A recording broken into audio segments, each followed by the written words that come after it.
conceding a goal. So the way that they turn up in the Champions League, they're currently sat, 10th and 11th, these two sides, both looking like they're going to finish in an automatic qualification position for the Champions League. But that doesn't hide away from all the woes in the Premier League, which will be echoed around the stadium tonight, should they go a goal down.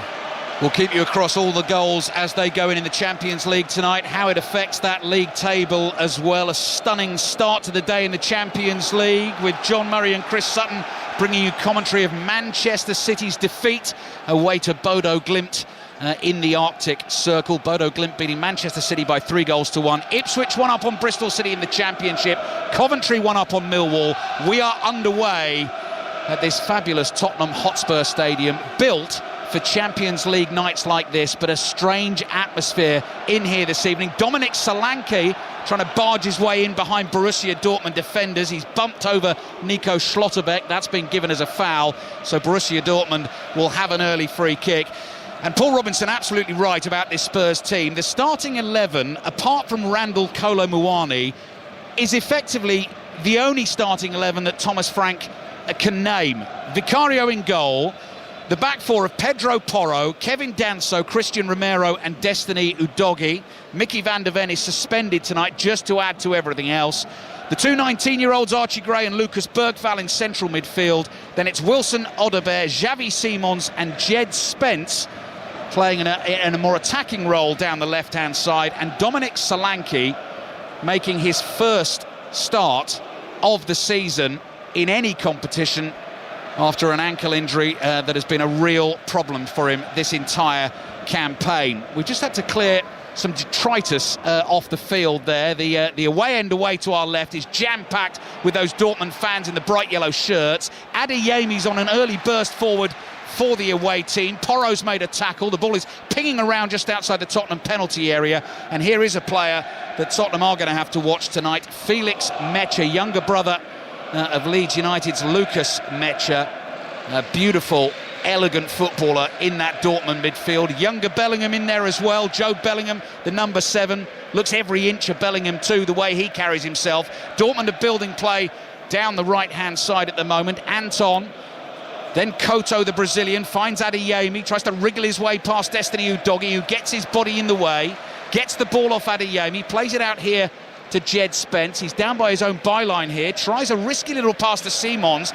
Tottenham trying to play out of a very congested and rather risky area there. Quick feet from Bellingham, good tackle from Archie Gray. Spence brings the ball away down the left-hand side and wins Tottenham an early throw in the left-back position. But hearts in mouths for a second there, the young lads trying to play their way out of trouble, Paul Robinson. Well, there's two teams that are on very different ends of the confidence scale at the moment. Dortmund coming into this game unbeaten in 7 in all competitions, won their last 2, drew 3-3 with Frankfurt before that, and a Thomas Frank Tottenham side who are very, very fragile, extremely porous at the moment, conceding far too many goals. And you do worry for Tottenham, if they were to concede a goal, what that would do to the confidence of this side. You touched on the bench and the players that he's got missing this evening. There's a real opportunity, because there's some of these players that are the ones that are knocking on the manager's door on a regular basis. Why aren't I playing? I should be playing. Well, here's your opportunity tonight on the big stage. I'll read you through the Tottenham bench in a second as well, but in terms of the 9 outfield players on there, apart from Randall Kolo Muani, only 2 appearances between them. They're all teenagers. Here's Spence, attacking position on the left. I'll give you the Dortmund starting 11 in a second as well. Archie Gray on the ball for Tottenham. So Tottenham defending the goal away to our right-hand side. The giant south stand behind it. They're in the white shirts with the dark blue trim, white shorts, white socks, and Borussia Dortmund in that ever so distinctive bright, lurid yellow shirts, black shorts and yellow socks. And Adeyemi's going to be a real danger man. Streaking down the right, Archie Gray gets a foot in and it goes out for a Dortmund throw. I don't know if Chris Sutton's staying in touch with the championship scorelines away in Norway this evening. His day's work is done, but Norwich City are 1-up away to West Brom, and Derby County 1-up away to Charlton. In the Champions League, in terms of the 8 o'clock kickoffs tonight, the first goal has gone in, and that is Olympiacos 1, Bayer Leverkusen 0. Let's give you this Dortmund team. Swiss international Gregor Kobel in goal. 3 centre-backs, Valdemar Anton, Nico Schlotterbeck, and the Algerian Rami Bensebaini. Jan Koto, the Brazilian, is the right wing-back. Daniel Svensson, he has an eye for goal, the Swede. on the other flank, Bellingham and Mecha in the midfield, Karim Adeyemi, Julian Brandt has scored 5 goals in his last 5 games for Dortmund, and Serhou Guirassy scored 38 goals last season, 13 of them in the Champions League, which made him the top scorer in the competition. That is what Spurs are up against tonight. 0-0, fans still with them at the moment, as you'd expect. Koto's delivery is too close to Vicario, and the Tottenham goalkeeper, all in blue, catches it cleanly, lobs it out like a throw-in, gets Spence away down the right-hand side. Dortmund players are backing off. Spence threads a lovely pass to Odegaard. Cross comes in, it nearly reaches Simons, and the sliding block's a crucial one. It's knocked behind for the corner to Spurs. That's good from Tottenham, a really quick counter-attack. Goalkeeper does well, catches the cross two-handed, and he quickly bowls it out to the right-hand side. Odegaard it is, he breaks the line, he gets in behind the Dortmund defence, looks to play it across the 18-yard box first time. Schlotterbeck it is that gets back, and he concedes the corner. Spurs corner to be taken in front of that L-shaped section of the Dortmund fans. The giant south stand here at Tottenham away to our right, based on that famous yellow wall at the Westfalenstadion, the home of Borussia Dortmund. Tottenham players gathered around the penalty spot here. Dortmund have pretty much every single outfield player back in the box, and it's a really high, lofted corner. Drops to Romero, heads it back towards the far post. Gray can't get too much on that. Spence lobs a pass with his right foot out to Porro. Porro lets it run towards him. Daniel Svensson tries to close him down. Odegaard finds Lucas Bergvall with the blonde hair, corner of the penalty area, the Dortmund box. Guirassy leaps. Good header, guides that down to Adeyemi. Control pass from him, gets it back again from Brandt. Simons is there to make a tackle for Tottenham, and suddenly sees an opportunity to counter-attack here. Gets moving down the right. Porro is there again, and Porro passes back towards the halfway line. And Kevin Danso. Swansea 1, Blackburn 0 in the Championship. A reminder as well, we've got reporters at Ipswich, Coventry and Preston tonight. Ipswich 1, Bristol City 0, and the leaders Coventry 1 up against Millwall. Good turn by Spence, gets away from Koto, still going into the Dortmund area, trying to get it back onto the right foot. As he's falling, passes back to Romero. The Spurs fans scream shoot. Romero decides not to. Bergvall's involved. Now it's at the feet of Xavi Simons. Oh, that's a clever little pass between the lines. Porro's cross into the near post. Spurs have started well. Schlotterbeck is there, and he clears it out for a throw. And it's exactly what you were saying, Paul. They might just surprise us tonight, Spurs. Yeah, started really sharply, especially down that right-hand side. The interchange between Porro, Odegaard, Xavi Simons. He's playing in that number 10 role tonight. Xavi Simons quite often talk about that role, but he's given the freedom to float to either side. Really good link-up play with Porro, Odegaard getting in behind. Porro it was that time, put the ball across the 6-yard box, had to be defended once again at the near post by Dortmund.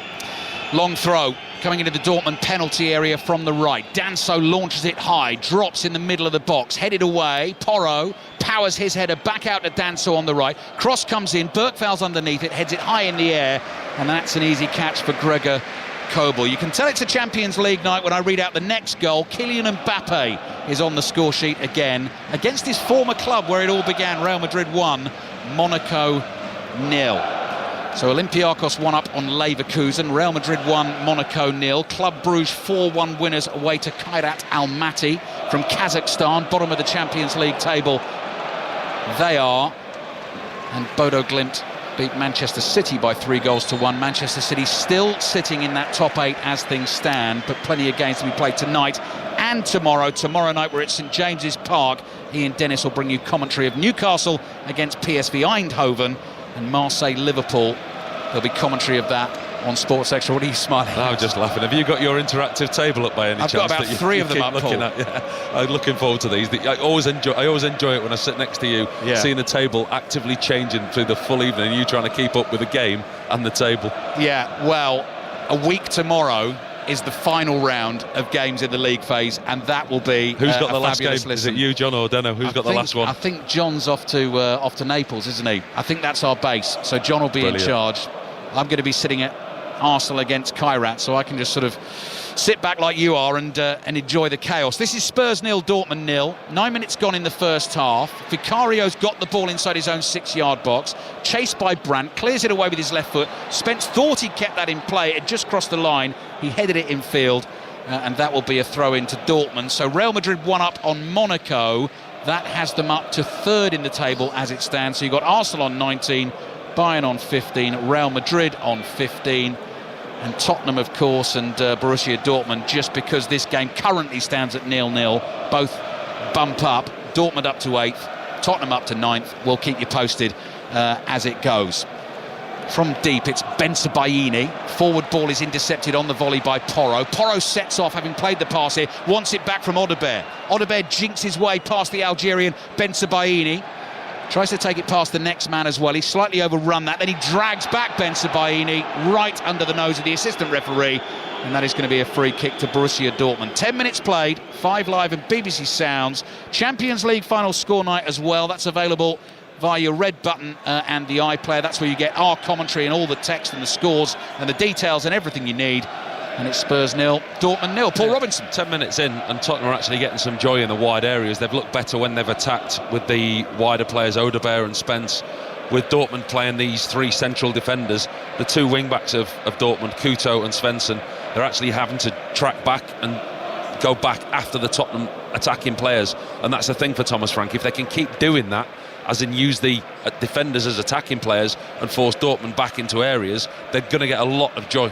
Tottenham have it wide on the right again. Bergvall is trying to muscle his way past Svensson. Svensson stays with him, gets a toe on the ball, and it goes out for a throw-in to Tottenham. Porro's going to take his time, goes stomping over there in his blue boots and picks up the replacement match ball from the little white cone. Spurs fans may well remember the man who is standing on the touchline in charge of Borussia Dortmund tonight. He's the Croatian. He goes by the name of Niko Kovac. He was in charge of Bayern Munich when they came here in the Champions League. Serge Gnabry scored 4, and Bayern Munich beat Spurs by 7-2. First goal in the San Siro tonight. Inter Arsenal, being watched by Mike Maine. Inter Milan 0, Arsenal 1. Gabriel Jesus with the goal. Tricky play on the edge of the box. Miscued shot by Jurrien Timber on the right-hand side. Jesus was on hand. He reacted quickest, stuck out a leg, kind of off balance, and sent it past the goalkeeper Jan Sommer. It's Inter 0, Arsenal 1. Paul, you'll be pleased to know the as it stands table on the Champions League website is working, because Arsenal, immediately having gone a goal up, have gone up to 21 points from 7 games. So that is a sigh of relief from me. They're done before this game, though, aren't they? I think they're as good as qualified for the top 8, aren't they? Pretty much. I mean, they've had an excellent season thus far. Simons fouled by Adeyemi. Adeyemi and Gnabry look fair. Just talking about Gnabry's 4 goals here in the Champions League. The look of Adeyemi again attacking down that right-hand side with all that hair will probably remind the Spurs fans and give them palpitations as well of what Serge Gnabry did that night. Spencer's done well, little run down the left, and has won Spurs another corner. Porro comes jogging over to take it. 12 minutes into the game.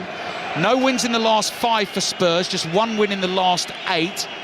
That came away to Crystal Palace, but as Kelly was saying before the game, in the Champions League, it's been very, very different at home. Wins against Villarreal, Copenhagen and Slavia Prague. Another one tonight. They'll be in a great position when they go away to Frankfurt for that final night of Champions League phase games next week. Here's Porro's corner, pace on that. Girassi heads it high in the air. He's going to try and hit it on the volley as Audebert. Miscues it, bounces for him, cross comes in. There's a goal!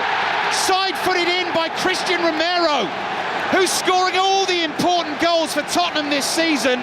He's a centre-back who finishes like a centre-forward, and you can feel a wave of relief washing around the Tottenham Hotspur Stadium.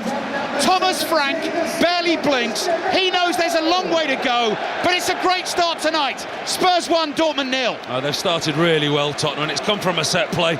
Dortmund didn't really clear the ball. It was a corner into the near post. The ball went high up in the sky, and it went to Audebert. He looked to take it first time on the volley. He completely miskicks the first time volley. Ends up keeping control of the ball, keeps the ball alive, and he smashes it across the 6-yard box. Christian Romero gets away from his man, pulls himself back 2 yards onto his right foot, diverts it into the back of Kobel's net. Tottenham have started well. Inadvertent from Audebert, really was. Audebert on the right-hand side. I mean, his first effort was an attempt at goal, wasn't it? Yeah. He went to strike the ball on the volley, completely missed it, but kept the ball under control, then was able to smash the ball across the 6-yard box. Romero was there. Really good start for Tottenham. Right, table as it stands, Tottenham go up to 5th, 14 points from 7 games if they win this game tonight. Next week they're away to Frankfurt. They won there last season on their way to winning the Europa League. Won the second leg away from home by 1-0, with Dominic Solanke scoring from the spot. So Spurs leading Dortmund 1-0, and here they come again. Maybe the confidence is coming back. Udogie shoved to the floor. Is he? Yes. Adeyemi is called over. That'll be a free kick for Spurs. Another goal at Coventry. Chris Coles. It's an equaliser for Millwall. Coventry 1, Millwall 1. Mihailo Ivanovic has scored it. Another fabulous cross from the right, and Ivanovic, just in front of the goalkeeper, stretches out a long left leg, diverts into the top corner. Coventry 1, Millwall 1. Producer George, smile on his face. Happy boy, Millwall equaliser. Against Coventry this evening. Millwall going well in the Championship this season. It's great how we say Millwall, don't we? We talk about Millwall as in the football club. And then he was talking to us before the game anyway. What did he say? It's Millwall. Millwall. George is right. George is right. Free kick for Spurs. Great start to the night for them. 15 minutes played. Penultimate round of games in the league phase of the Champions League. Simons floats a ball into the area. Danso has a free header. Nods it straight up in the air. I think he might have got a shout from Romero from behind. Looked a bit confused. Gerassi's headed it away for now. Bergvall nods it forward. Here's Romero again. Thumps that with his right foot. That's blocked. Comes out to Brandt on the left-hand side. He plays it back here to Bensebaini. Dortmund are trying to play out from their left-back position, and they've worked it away well to Gerassi. Bergvall comes steaming in and wins it initially for Tottenham. Important tackle by Simons on Mecha. Little flick pass here for Udogie to chase through the middle. And it was Anton who got there just in time for Dortmund to nip in, take the ball. And the visitors will start to bring it away down the left, but Spurs are looking threatening. Really positive start for Tottenham and Thomas Frank, it has been. I mean, we talked before the game about the pessimistic opportunities for Tottenham at the moment, the opinions of the side, and what the supporters were coming here to the stadium tonight to expect. I think a lot of people came to the stadium tonight expecting to come up against the very good Borussia Dortmund side, to kind of see that Tottenham struggle. They've started on the front foot, and it's actually been very, very surprising the way that they've started. Dortmund have passed the ball straight out of play inside their own half. Porro wants to take that quickly, and he's been prevented from doing that. In fact, the referee's changed the decision there. I think he's given the throw to Dortmund, but Svensson was a bit sneaky there because he held onto the ball, came back onto the pitch, which meant there were two balls on the pitch, and it meant that had the throw gone Tottenham's way, then Porro wouldn't have been allowed to do that. There are still lots of empty seats inside this stadium. It's filled up a bit since we were talking 5 minutes before the game. It always amazes me how many people flood in right before kickoff here, but it does tell its own story, the way things have been going at Spurs this season. Win tonight could make a big difference. Simons makes an important block. Loose pass back from Anton. Solanke is there first for Spurs in front of the goalkeeper. Gets it back to Spence. Spurs can't quite control this. Gray stretches, tries to make a tackle. That runs to Adeyemi. Forward to Brandt. He's looking for Gerassi in the middle. Danso intercepts here for Spurs. Spence now has it just inside the Dortmund half and decides to play back to Udogie. Another goal in the Championship in one of our featured games. This is Preston Hull. Sani Radravajla. Preston 0, Hull 1. PNE with a corner. The overcommitted second ball led to a break for Akintola. He crossed after running the length of the pitch to Liam Miller to tap home into an empty net. Preston 0, Hull 1. Odebear skins Schlotterbeck, finds Simons, shots deflected behind for the corner. Tottenham are absolutely flying. That's weak. That really is a weak finish from Xavi Simons. Really good opportunity again down the right-hand side. Pedro Porro and Wilson Odebear link up. Odebear gets in behind the Dortmund defence, gets all the time in the world, heading towards the byline, cuts it back into Xavi Simons. His connection's really poor. He doesn't even hit the target. It does take a deflection. Tottenham get the corner from it, but Simons should hit the target and should score. Football is such a ridiculous game, Paul. You and I last May were watching one of Tottenham's best performances of the season in northern Norway, winning 2-0, second leg of that Europa League semi-final, going on to win the trophy to play in this competition. Fast forward to tonight, Manchester City beaten over there, Thomas Frank's fighting for his job, and Tottenham have suddenly turned up and are playing well. Looks a good result, that 2-0 win in Bodo Glimt, doesn't it? But actually, when you look at these two sides, both of these two teams, Tottenham and Dortmund, have drawn with Bodo Glimt in this competition this season. Both of them 2-2. Dortmund, their last Champions League game, was 2 apiece with Bodo at home, and they were 2-0 up. Stoppage in play at the moment, and to my mind, this is going to be a VAR check. I think they're looking at a potential handball here. Tottenham players surrounding the referee. There's been another goal in the San Siro in the game between Inter and Arsenal. We'll go there in a second. Let's just have a look on our monitor here to see what's happened. Paul, you've got eyes on it. Yeah, it's Joe Bellingham right on the edge of the box. I mean, it looks nothing, but Jed Spence and one or two Tottenham players in and around the ball. he's kind of put his heel towards his backside and made a K shape, Joe Bellingham. It's hit his heel and gone up towards his arm. I mean, it'd be very, very harsh if it was given. I think it's one of those where it's hit your body, another part of your body, and hit your hand. I mean, it's been cleared, it's been checked and cleared. Yeah, VR have had a look, no penalty. Spurs have taken their corner, a couple of short passes. It comes out to Spence, who lots it high in the air. Pressure for Coble, takes it well above the head of Romero. Mike Maine, who scored in the San Siro. It is now Inter Milan 1, Arsenal 1, and what a cracker as well. Petar Sucic, Thuram did the hard work down the right-hand side of the penalty area. Arsenal threw bodies at it. It came to Sucic on the edge of the D, right-footed, top right corner, peach of a goal, and it's been coming. Inter Milan 1, Arsenal 1. So Arsenal still sitting top of that Champions League table, but pegged back away in Italy. Blackburn have pegged Swansea back in the Championship. Swansea 1, Blackburn 1. And a little scare for Spurs while we were listening to Mike there, because Coble, oh my goodness, Vicario gets in all sorts of trouble, tries a back heel down by the dead ball line inside his 6-yard box, lost the ball underneath his feet. Girassi nearly got it off him. He scrapes it away. It goes out for a throw into Dortmund. Before that, Paul, one quick ball downfield and Adeyemi was nearly in. Yeah, it was a really good piece of counter-attacking play from the German visitors. Goalkeeper catches the ball from across, releases it on the sidewinder, if you like, puts Adeyemi in, one-on-one in behind. Tottenham actually do well to get back and snuffle out the danger, but there are warning signs already for Tottenham. Vicario there, he looked very, very nervy. Yeah, did look edgy. Tottenham keeper away to our right, decked out all in blue. There's a lot of people at the moment that are criticising Vicario, and I think it's just another example of the lack of squad depth here at Tottenham. Money has been spent, but has money been spent in the right areas at the level of players that they actually need? Vicario was brought in, I mean, they paid 18 million euros for him from Empoli, and his first season he was excellent, but then you look at his backup, Kinski, you look at the lack of games that he's played. He's a quality young goalkeeper, and I do think he will go on to be a really good, more than an understudy for Vicario. But actually, when the manager looks at Vicario, what has he got? He's got nobody there that can replace him with. Tottenham have worked it out well. Romero nearly gave the ball away. That's why you heard my sharp intake of breath while Paul was finishing his point about Vicario's back up here at Spurs. But now Spurs pinging it around nicely on the edge of the Dortmund box. It's worked back here to Udogie. He opens his body up and side-foots a pass out to Spence, who's enjoying a freer attacking role on the left-hand side. He's got past Koto again into the area, looking for the cutback. Solanke's falling, tries to hit the shot, might fall to Porro. Solanke sort of got in the way. Couldn't make their mind up, those two, who was going to strike the ball. And in the end, Svensson gets a block in for Dortmund, and Mecha is caught by Archie Gray as he got to that ball first, just outside the Dortmund penalty area. That is going to be a free kick to Dortmund. Midway through the first half on BBC Radio 5 Live.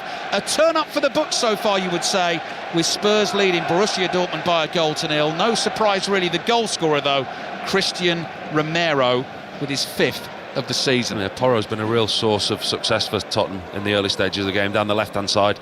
Once again, he beats his defender, gets the ball into the box. Solanke initially misses his first kick, manages to keep the ball alive, but then him and Pedro Porro go to try and strike the same ball and ends up into nothing.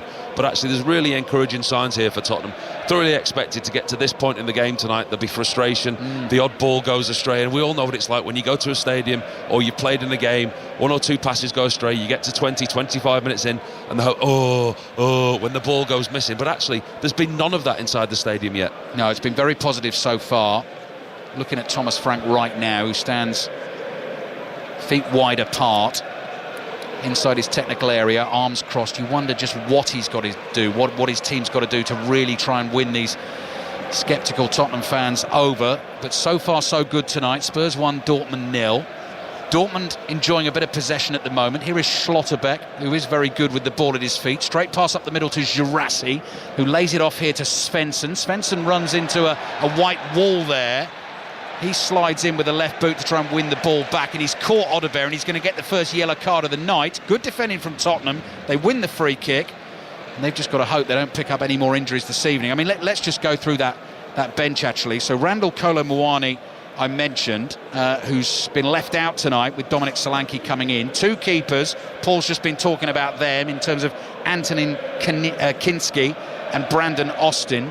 Dane Scarlett, young striker, 21-year-old, has made 3 substitute appearances so far this season, and otherwise it is all teenagers. Callum Olasese, Tynan Thompson as a 17-year-old winger, Malachi Hardy, 17-year-old centre-back, Same for Junai Byfield as well. Luca Williams-Barnett, a 17-year-old. Yusuf Hamrish, a 20-year-old Moroccan. And James Rousewell, 19 years old. And between that lot, 2 sub-appearances between them. And now we're looking at a potential red card here for the challenge from Svensson, which on this freeze frame on our monitor, which has caught Odeberg, it does not look good. He's stretching for the ball, it's high. There's no pace in that though, Paul. He's clipped the ball with the top of his foot, he's left the foot dangling, and Odeberg's run onto the studs. But VAR have recommended that they have a look here for a potential red card. What do you think? Because of where it's landed.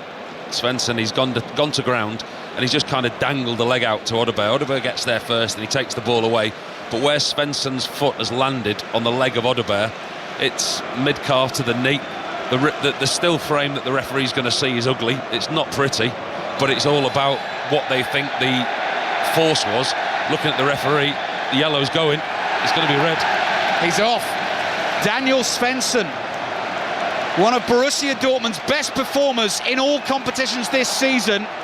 The yellow card has been upgraded to a red card. He lost the ball initially. He was in possession, attacking inside the Tottenham half. He stretched out to try and get it back, caught the top of the ball, and then his momentum, what was left of it, took that left boot, the studs of that left boot, into Odeberg's leg. Odeberg is back on his feet, but VAR have sent the referee Glenn Nyberg to the screen, and as soon as that happens, it's almost always the decision gets changed. And sure enough, yellow card upgraded to the red. What an opportunity for Spurs. To put our words into visual images for our listeners, Diego Dallo at the weekend in the Manchester derby. Same place, on the leg, but Svensson was on the ground when he does this. He's initially in possession of the ball, he's lost possession, dangles a leg out, probably about the same force as Dallo, same place on Odeberg's leg, and it's all subjective. It's referee's opinion, it's VAR's opinion. Listen, if that's from a Tottenham player, I think that's harsh, I really do. You can understand why it's been given as a red, but it's exactly the same as the Dallo one in the Manchester derby, apart from Svensson was on the ground when he did it. Right, let's see how Spurs handle this. They're 1 up, they've got a man advantage, desperate for the win tonight. Desperate to win for their manager, Thomas Frank, who is under all sorts of pressure at the moment. Borussia Dortmund's boss, Niko Kovac, thoughtfully stroking his chin as he turns back towards the bench. Yellow wall as it is tonight, L-shaped, about 3,000 Dortmund fans bouncing up and down in the away end. Not bothered seemingly that their team are down to 10 men. Ball is chested down by Jed Spence. Different coloured boots for him tonight. Lime green on the left foot, bright pink on the right. Archie Gray passes it back to Spence, hugging that left-hand touchline, and has enjoyed some good runs down here in the first half. Here he goes again, knocks it past Koto. Adeyemi is trying to help out. Spence gets it back to Simons. Simons crossing to the far post. Porro stretches and very nearly gets a boot on that could have put it in the back of the net. What a chance, really, really good chance for Pedro Porro at the far post. It's a super ball across, it really is. Xavi Simons is looking really lively tonight. 18 yards out on the angle, whips it to the far post. Pedro Porro, head in hands, he knows that's a super chance. Could have been 2-0. Porro stretching. Last goal he scored for Spurs, actually, was in Northern Norway. We saw it in the second leg of that semi-final against Bodo Glimt. Although I noticed tonight they were going with the correct Buda. Buda. Buda. Do you remember that, Paul? All the home fans. Or as John says, Buda. Didn't he say Buda and then in the book within the space of a few I'm sure seconds? you'll be discussing it on the TCV on this week. Yeah, Jonathan Pearce is on this week on the Commentator's View. I can't make it this week, Paul. So John Murray and Ian Dennis have the pleasure of the company of Jonathan Pearce. So if you want to ask Jonathan Pearce a question, and there's plenty to ask him, TCV at bbc.co.uk, and if you've not come across that podcast yet, BBC Sounds app, under the Football Daily feed, go and find it. Commentators in conversation. Porro's cross from the right, goes fizzing past the nose of Dominic Solanke, who immediately puts his hands to his mouth because he knows potentially that was another good chance. Things are happening for Spurs tonight. Yeah, Dortmund are on the back foot with that sending off. They've reverted to a back four. They play a back three week in and week out, but actually now temporarily Jan Couto, who normally plays right wing back, he's dropped in, he's playing right back. Adeyemi's dropped into the right-hand side of midfield. Guirassy is cutting a very lonely figure as a central striker. They're going to have to wait for a break in the game for the manager to get some messages onto the pitch, because at the moment Tottenham are doing really, really well. Still into 1 Arsenal 1 tonight, but Arsenal sitting very comfortably at the top of this Champions League table. Kylian Mbappe's got a second tonight against Monaco. Real Madrid 2, Monaco 0. There's been a chance at San Siro, I'm hearing, Mike Maine. Yeah, and a big one for Inter Milan as well. On the charge, on the counter-attack, Sucic, the goal scorer, running down the middle, picked Turan out to his right-hand side. First time shot in the penalty area, sliced it high and wide of the near post. Still Inter Milan 1, Arsenal 1. And a goal at Deepdale, Sani Radravajala. It's a second for Hull City. Preston 0, Hull 2. Balls dropped to Akin for Maywo inside the box. His first goal of the season. Boos from the home fans. Preston 0, Hull 2. Spurs 1, Dortmund 0. Dortmund down to 10 men. Daniel Svensson sent off. Championship table as it stands. Coventry ahead, Ipswich ahead. Coventry on 56 points, Ipswich on 50. Middlesbrough away to Stoke tomorrow night on 49. Hull up to 47 points, Millwall on 47. That is as things stand this evening. Dortmund have the ball just inside their own half. They're having to adjust a little bit here. 7 of their last 8 games in England in European competition have ended in defeat. The only one they won a couple of seasons ago in the group stages at St James's Park against Newcastle. Sheffield Wednesday 0, Birmingham 0's a half-time score in the Championship. We've got 15 minutes left in the first half tonight, and Tottenham's goal scorer, Man Mountain, the Argentine World Cup winner Christian Romero, is just trotting out towards the halfway line with the ball at his feet, not really looking at the ball, knows where it is, and just pointing and shouting orders at Tottenham players ahead of him. No pressure from Dortmund on the ball here, so it's stroke towards Bergvall. Wide it goes to Porro. Odebear makes a little dart forward. Porro plays back though into his own half and finds the Austrian centre-back Kevin Danso. He's wearing bright orange boots this evening. Romero looking for options. Tottenham have the man advantage. Tottenham fans will be delighted to see Dominic Solanke back up and running, starting a game tonight. He'll be hoping to mark that with a goal as well. Bergvall's pass out to the left is intercepted, chested back and played to the goalkeeper Kobel. Awkward one for him, clears it away on the half volley. Danso wins the header. Porro flicks his header around the corner, laid off to him by Odebear, and back it comes into the Spurs half-time at Coventry. Chris Coles. Coventry 1, Millwall 1, as competitive as you'd expect first against fourth to be. Former Millwall winger Romain Esse scoring against his old club for Coventry's opener. Small celebration, which didn't go down too well with the away end. Mihailo Ivanovic equalising for Millwall, diverting in a fine Femi Aziz cross. Coventry 1, Millwall 1. Bright yellow scarves being held aloft in the away end here at the Tottenham Hotspur Stadium. Spurs knocking the ball around nicely. They've got 11 men, Dortmund have 10. Svensson sent off and Spurs lead by a goal to 0. Now it's over on the left with Udogie. Plays it to Spence, looks for the run of Udogie down the left. He got to that ball first. Anton bumps into him shoulder to shoulder. Last touch off Udogie, and behind it goes for the goal kick. Thoughts from Paul Robinson after I give you these half-time scores in the Championship. Swansea 1, Blackburn 1. Oxford and QPR is goalless, and Norwich 1 up at West Brom. Paul. I think a lot of people, Thomas Frank included, are very surprised at the way that this game's panned out. And if a manager ever needed a result, it's that man there down beneath us in his technical area now, trying to get messages onto his team. But the way that his side started when it was 11 against 11, I was really pleased with the way that they played Tottenham. They took the game to Dortmund, they started on the front foot. The atmosphere was indifferent before the game, but they played really well, Tottenham. Now they're 1 up and Dortmund are down to 10 men. What an opportunity this is.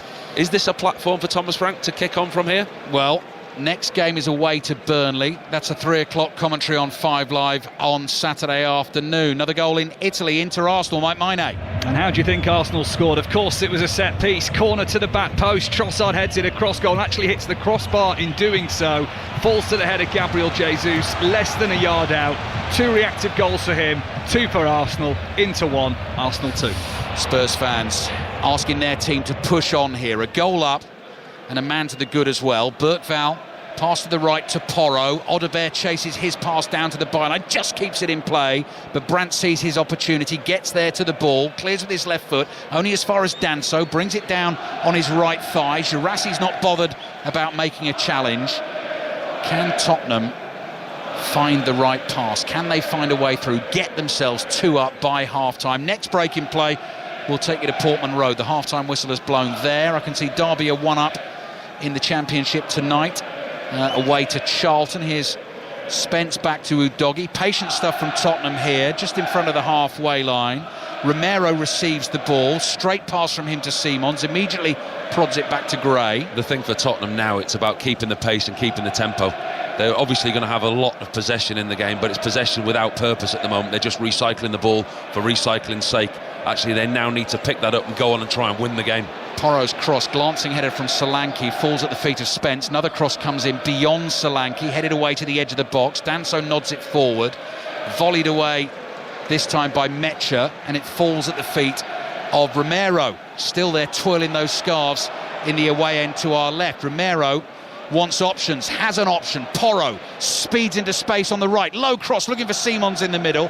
That's intercepted. Dortmund don't even chase that, and the ball goes out for a throw-in to Spurs. Incredible performance from the away supporters tonight, but you expect that from the Borussia Dortmund fans. Here's Archie Gray, 40 yards from goal, inside right channel, high curling cross, good leap by Romero, falls here on the volley to Spence, wildly high and wide, into those Dortmund scarf-twirling fans, and behind it goes for the goal kick to Dortmund. So to Portman Road, half-time Ipswich, Bristol City, Emily Herbert.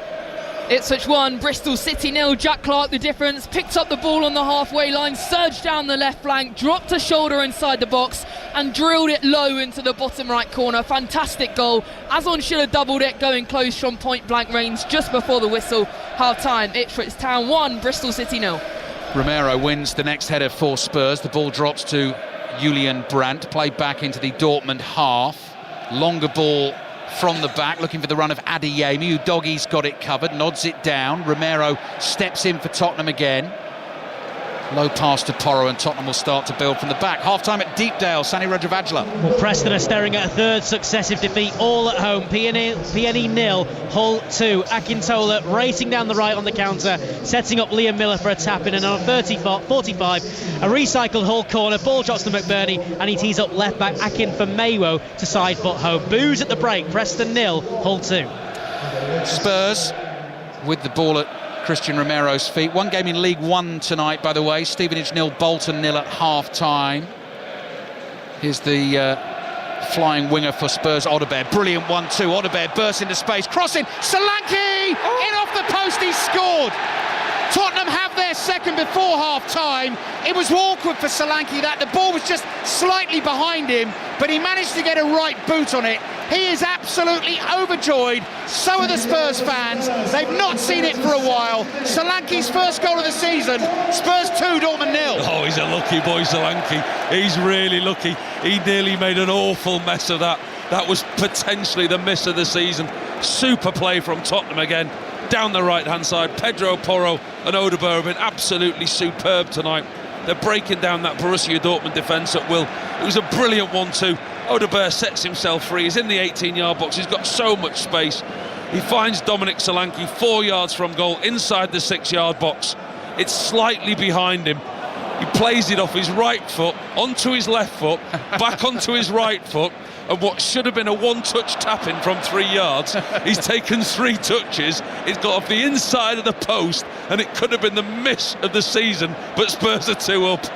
Well, we've just seen the replay of the Thomas Frank celebration, and like us, he was sort of watching, wondering, thinking, he's not managed to miss that, has he? And in slow motion, it's an incredible finish. His left foot is in front of his right, and he somehow drags the ball first time with the laces of his right boot, sort of past that left leg, and then it bobbles past the keeper, hits the post and goes in. In the celebration, Solanke, with the Spurs fans, sort of puts his hand to his eyes there, Paul, as if to say, blimey, nearly missed that. If somebody said to you, you have to take 3 touches to finish that, you couldn't do it. Porro on the right for Spurs. Can they find a third? Spence was threatening on the edge of the penalty area. 3 days, long time in football. Spurs fans in here singing to Thomas Frank, you're getting sacked in the morning after the defeat against West Ham. Now in the Champions League, 2-0 up. Might be 3-0. Simons with the left foot blazes that one over the bar, and it's behind for another Dortmund goal kick. Spurs 2, Dortmund 0. FA Cup third round tie tonight. Winners of this game get Manchester City in the 4th round. Niall McCorn is watching Salford Swindon. And it's half-time and Salford lead Swindon by 1-0. Ian Holloway's side trailing at the break due to Ryan Graydon's header, beautifully cushioned back across goal into the far corner after Kev Burko's pinpoint cross. His first Salford goal after joining the club earlier this month from Fleetwood. And as you say, the carrot of that tie against Manchester City in round 4 awaits the winner. Half-time, Salford 1, Swindon 0.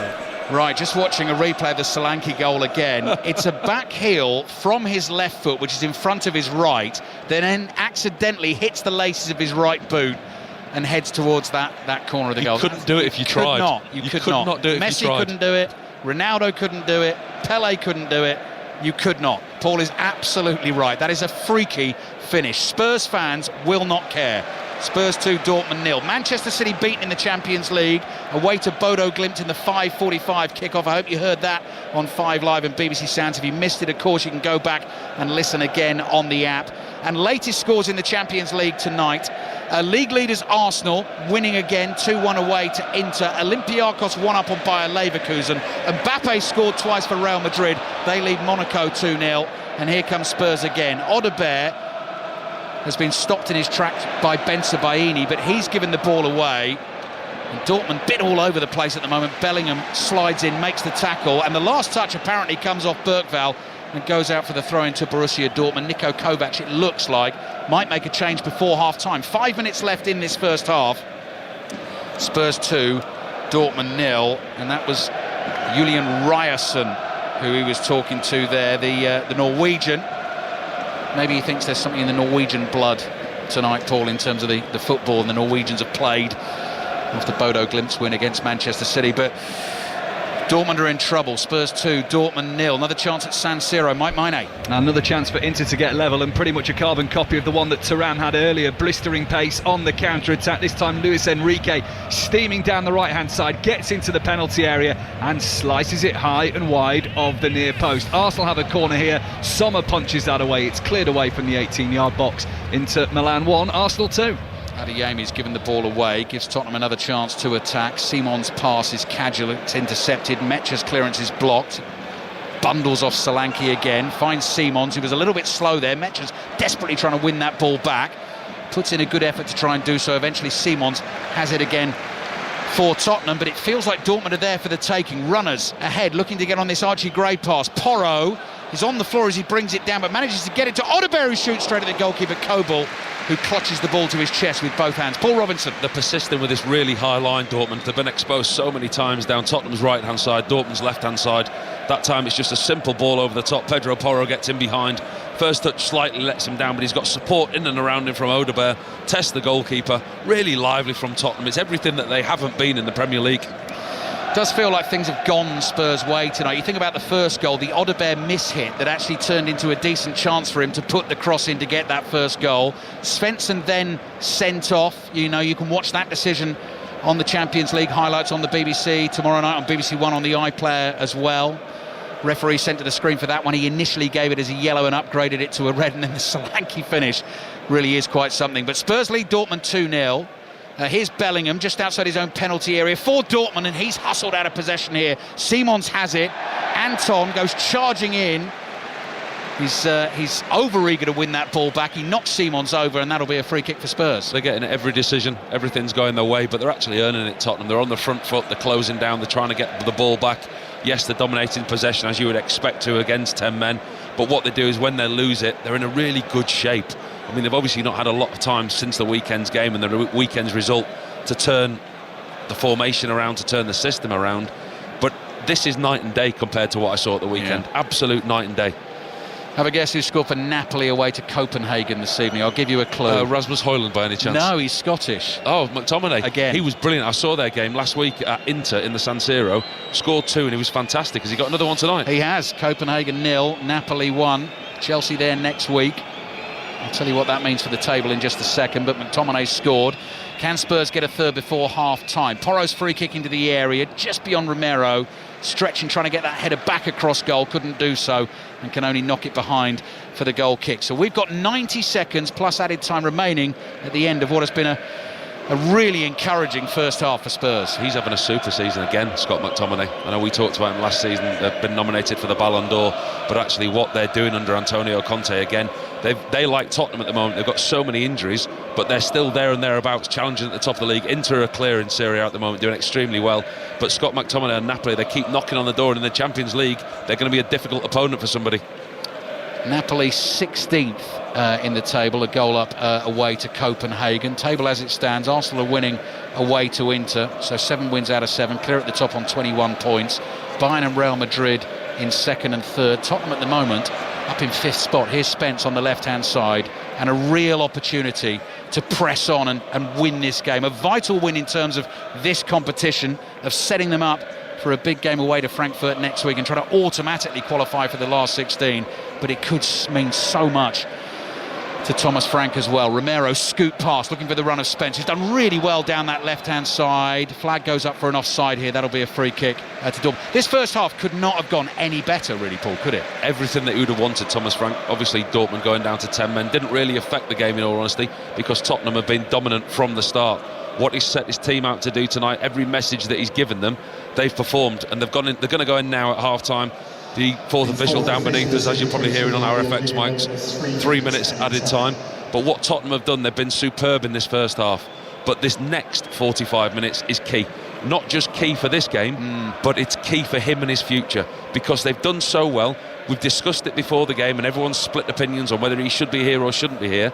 If they do not go on to win this game, it's done. Yeah. I'm afraid it's done. So there's a massive, massive 45 minutes still to play out. Yeah.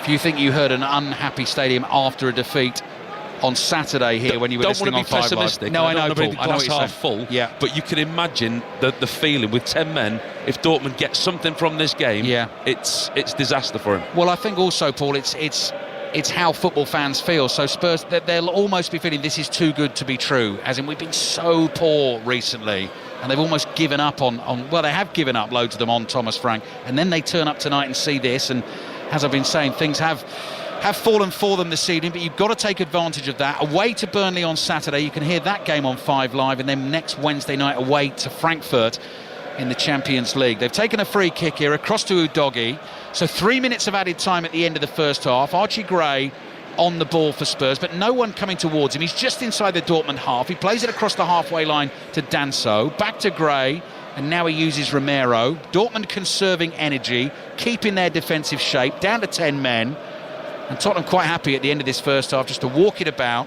Romero creeps across the halfway line, fizzes a pass into the feet of Bergvall, who turns. He feeds it to Odebear, who's looked sharp this evening on the right for Spurs. Back it comes to Romero. 10 yards inside the Dortmund half. Udogie's in space on the left. Spence wide on the left, receives it from Udogie. And this is training ground stuff at the moment. Spurs players just popping up in space, passing it around. Simons to Spence, back it comes to Udogie, getting Dortmund to chase, leading in this game by 2-0. Half-time's coming in the Champions League as well. Mike Miney will give us the details of Inter-Arsenal. Last we heard, Arsenal were leading that game 2-1. Villarreal 0, Ajax 0 is a half-time scoreline. Romero's on the ball here, slides a little pass into the channel for Simons. He wanted Spence to stay wide. Spencer made the diagonal inside, so Simons' pass goes straight out of play for a throw into Dortmund. But Tottenham fans applauding the application, the idea, the innovation. There's a lot of pessimism coming into the stadium tonight, and I think a lot of people will be surprised. I mean, we're looking around now, there is a lot of empty seats inside this stadium. Let's not try and underplay the disgruntlement amongst the Tottenham supporters. They're not happy with what they've seen this season, and they were coming here tonight expecting a poor performance. And in all honesty, I think if you got to the crux of it with some supporters, they're probably disappointed that Tottenham have played so well tonight because the manager's going to stay. Well, how about that? Let's have a look around this stadium. I can see Spurs fans getting on their feet and applauding Thomas Frank and his team, and Christian Romero is gathering the players as one in a huddle on the halfway line. You saw him do it before the game. He's had a little word there as well, and I think he knows, like Paul Robinson has just said, how important the next 45 minutes are for Tottenham. Up against 10-man Borussia Dortmund, but they lead this game by 2-0. Romero's a proper leader. He scored the first. I'm not quite sure how Solanke scored the second, but he did. And at half-time, Kelly, Spurs lead Borussia Dortmund by 2-0. It seems a world away from Spurs West Ham on Saturday. Yeah, that second goal from Dominic Solanke, very unorthodox, Ali. Alistair Bruce-Ball and Paul Robinson at the Tottenham Hotspur Stadium with us. And Paul, this is a really good first half performance from Tottenham, and I know Dortmund have gone down to 10 men, but if Thomas Frank was looking for a response from his players, he's got one. Even before they went down to 10 men, Tottenham were on top. They were excellent They've played some really good football tonight. They've pressed, they've been on the front foot, and it's certainly not a performance of a team where the manager's lost the dressing room. I mean, that's a phrase that we quite often like to say. And when you do lose the dressing room, you can see certain players' performances on the pitch. They drop, and there's no unity and there's no togetherness. That wasn't the case tonight. They came out on the front foot from the very first whistle. They performed extremely well. They broke Dortmund down. Dortmund have held this high line, which Tottenham have found a way to expose. They've played really good interaction football. Down the right-hand side, particularly Pedro Porro and Odegaard have been a source of joy the whole evening. With Dominic Solanke down the middle, they've now got that focal point that they haven't had in recent weeks. And it's very, very difficult to find anything to criticise about that performance. It's a massive 45 minutes for them now. Like Ali's just said, they're 2-0 up, everything has gone for Thomas Frank. This is potentially the springboard for him now to build on and to go on. If they don't go on and win this game, it will be disastrous for him. As you've highlighted, it is so important that they hold on to this, and we know that Tottenham have given away 2-goal leads already so far this season on more than one occasion. However, they are up against, as we said, the 10 men of Borussia Dortmund. What do you think they need to guard against, Paul? What are the things that could potentially trip Spurs up in the second half? The message that Thomas Frank will be saying in that dressing room right now is more of the same, but done at a better pace. And the next goal, we say it week in and week out, and we say it all the time. The next goal in this game for Tottenham, they have to go out and get it. Don't sit back, don't protect what you've got, because 2-0 is a fragile lead. If they concede, whether it be against 11 or 10, the lack of confidence, the porousness of the defence, the susceptibility, the wobble, if you like, the lack of confidence in the team, that all comes flooding back. You look at recent results that they've had, the 3 defeats in a row, West Ham, Aston Villa, Bournemouth, and then their inconsistency in performances, all of a sudden, those questions and those doubts. The last thing that this Tottenham team need is to be hanging on with 20 minutes to go, only having a 1-goal lead, been 2-1 up. They need to play exactly the same way, on the front foot. They need to be positive. They need to control the tempo, which is difficult against 10 men, because what you'll do is you'll recycle the ball and you'll pass for passing's sake. You'll go backwards, sideways, and keep the ball because you can against 10 men. But what they need to do is do possession with a purpose, go and get that third goal, put the game to bed and get those all-important 3 points. And the even more important thing is a win tonight. Paul, we'll be back with you and with Ali very shortly for the second half of that game. But as things stand, everything going well for Tottenham. They're 2-0 up at home to Borussia Dortmund in the Champions League. Dortmund down to 10 men in that game. At the San Siro, it's Inter Milan against Arsenal. Half-time there, Mike Maine. Yeah, Inter Milan 1, Arsenal 2. A really enjoyable first half. It's ebbed and flowed one way, then another. Arsenal came out sharp. Gabriel Jesus in his first European start after injury, pouncing on a miscued Jurrien Timber shot. Inter Milan responded with a rocket from Petar Sucic, who capitalised on the ball running to him on the edge of the D as the Gunners failed to clear. He launched it into the top right-hand corner for 1-1. Jesus was instinctive again for Arsenal's second, a deep corner. Trossard headed it onto the bar, and Jesus was less than a yard out to nod home. Inter look really strong on the counter-attack. They've had a couple of warnings on that front for Arsenal to be concerned about. But as it stands, 7 wins from 7 in the Champions League for the Gunners. 2-1 they lead at the break. And Mike, you're keeping an eye on what's happening elsewhere in the Champions League this evening. There's a few familiar goal scorers around. Yeah, not least Kylian Mbappe, who in the Bernabeu scored both for Real Madrid against his former club of Monaco. That is his 10th and 11th goals in Europe this season already. Puts Monaco in a little bit of trouble in terms of the playoff positions, although they still are in that middle pack. Real Madrid third as it stands. Arsenal winning at the moment guarantees the Gunners' top spot, though. Couple of other tasty games. Copenhagen 0, Napoli 1. Scott McTominay, who else, has got the goal for the Italian side. That's interesting because they started the night 23rd and 22nd in the league phase respectively. Remember, it's the top 24 that matters there. Napoli really boost their chances of a playoff spot now. Closing the gap is Olympiacos. They're beating Bayer Leverkusen 2-0 and are now 24th. They nudge out Karabag, who play tomorrow. Sporting PSG is goalless. If Sporting can win that, they might look into the top 8. Also no score between Villarreal and Ajax. However, that is a bit of a basement battle. 33rd versus 35th of the 36-team league phase as it stands. Earlier tonight, Club Brugge back in the hunt for the playoffs. They won 4-1 at Kairat, and as we know, Bodo Glimt had to win against Manchester City, and they did. They did indeed, and there'll be more reaction to that between now and 10:30. But of course, we're back at the Tottenham Hotspur Stadium for the second half of their match for commentary. There's also been a goal in the Championship. It's at Preston, and Sandy Rodravagula's there. 3 minutes into the second half, and Hull City have scored a third. Preston 0, Hull 3, and it's Ollie McBurney with a scissor kick from across from the right-hand side. The boos at Deepdale have got even louder. 49 on the clock now. Preston 0, Hull City 3. Regular updates from all of this evening's action throughout the night here on 5 Live Sport. But up next, it's time for the BBC News with Alison Hughes.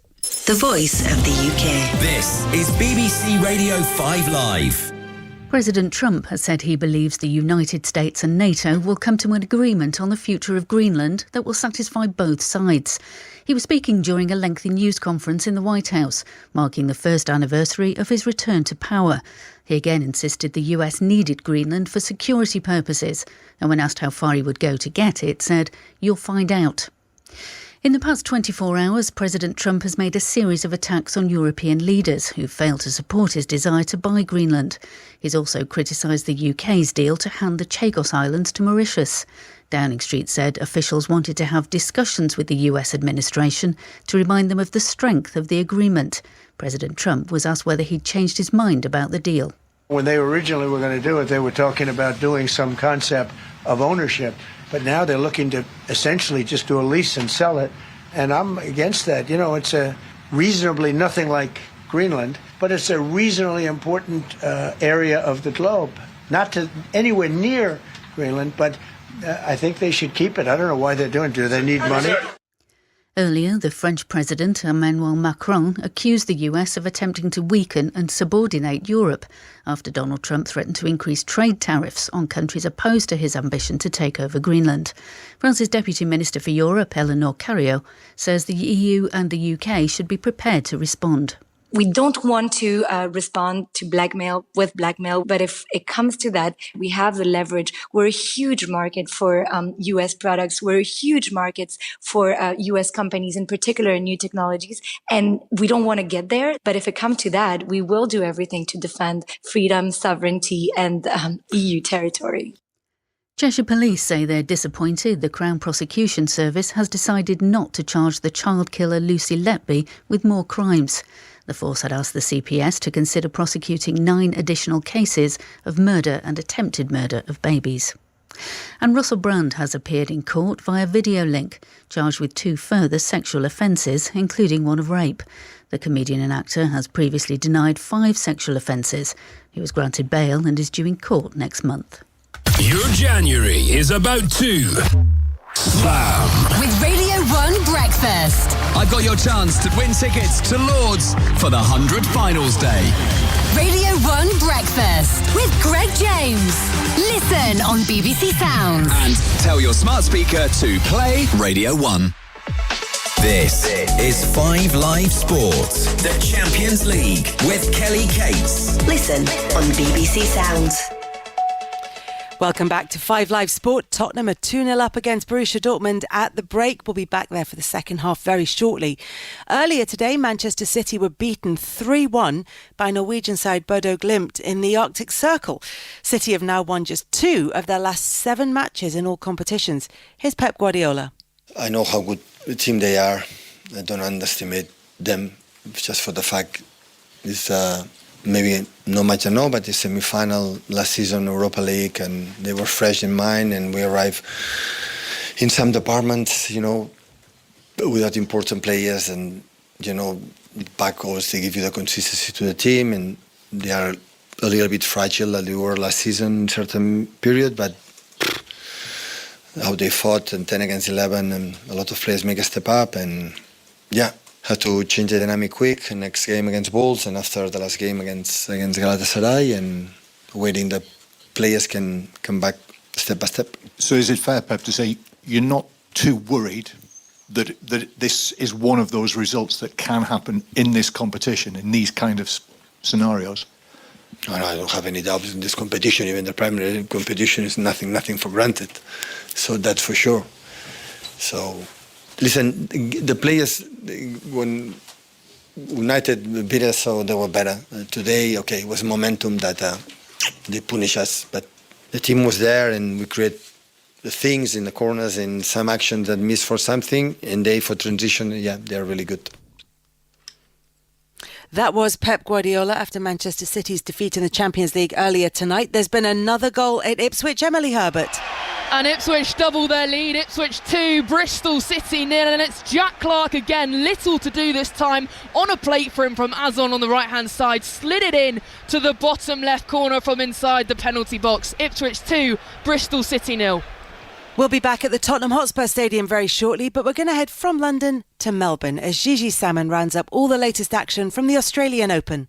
The first round is complete. We've had wins for both defending champions in Madison Keys and Yannick Sinner. We've had a couple of British exits, Sonny Cartel and Katie Bolter, both losing out to seeded opposition. I'm very happy to say that with me in the commentary box here, high up on the Rod Laver Arena, as Naomi Osaka goes about packing up her belongings, Russell Fuller and former world number 6 and semi-finalist here in Australia, Chanda Rubin. And Chanda, what we have just watched, and we will get onto the outfit, but what we've just watched from Naomi Osaka, she will be delighted and I think above all relieved to have come through.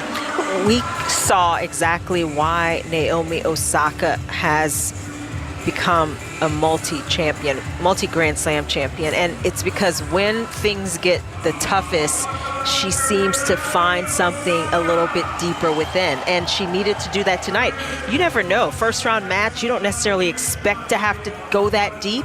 She did, and she was able to find it when she needed it, and that was the part for me that was so impressive. Those last couple of games, the way she played them, the way she harnessed a belief and a confidence in her game, and that's what got her through. Anything less, and she maybe would not have been walking off this court as the winner. So a lot of credit to the way she played, especially at the end. And Chanda, I think it's only right, because during commentary he did such an exceptional job that we ask Russell once again to describe the Naomi Osaka outfit. Well, it was the most spectacular and I think the most breathtaking entrance I have ever seen to a Grand Slam first round tennis match, at least.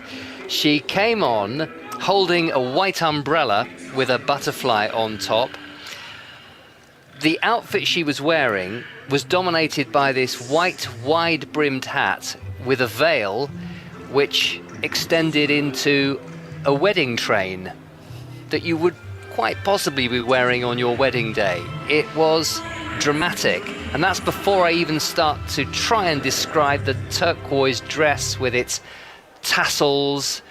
There was a lot going on. Trousers? The one thing I did miss, trousers? You're right, we thought it was a dress, but actually it turned out they were baggy trousers with white pleats. There was so much going on. You need to see the pictures on social media. There's a lot of tennis being played today. It was the last of the first round matches, and in amongst those first round matches, Russell, we had two British players. Yes, Katie Bolter and Sonny Cartel both losing to seeded opponents, Belinda Bencic and Anna Kalinskaya.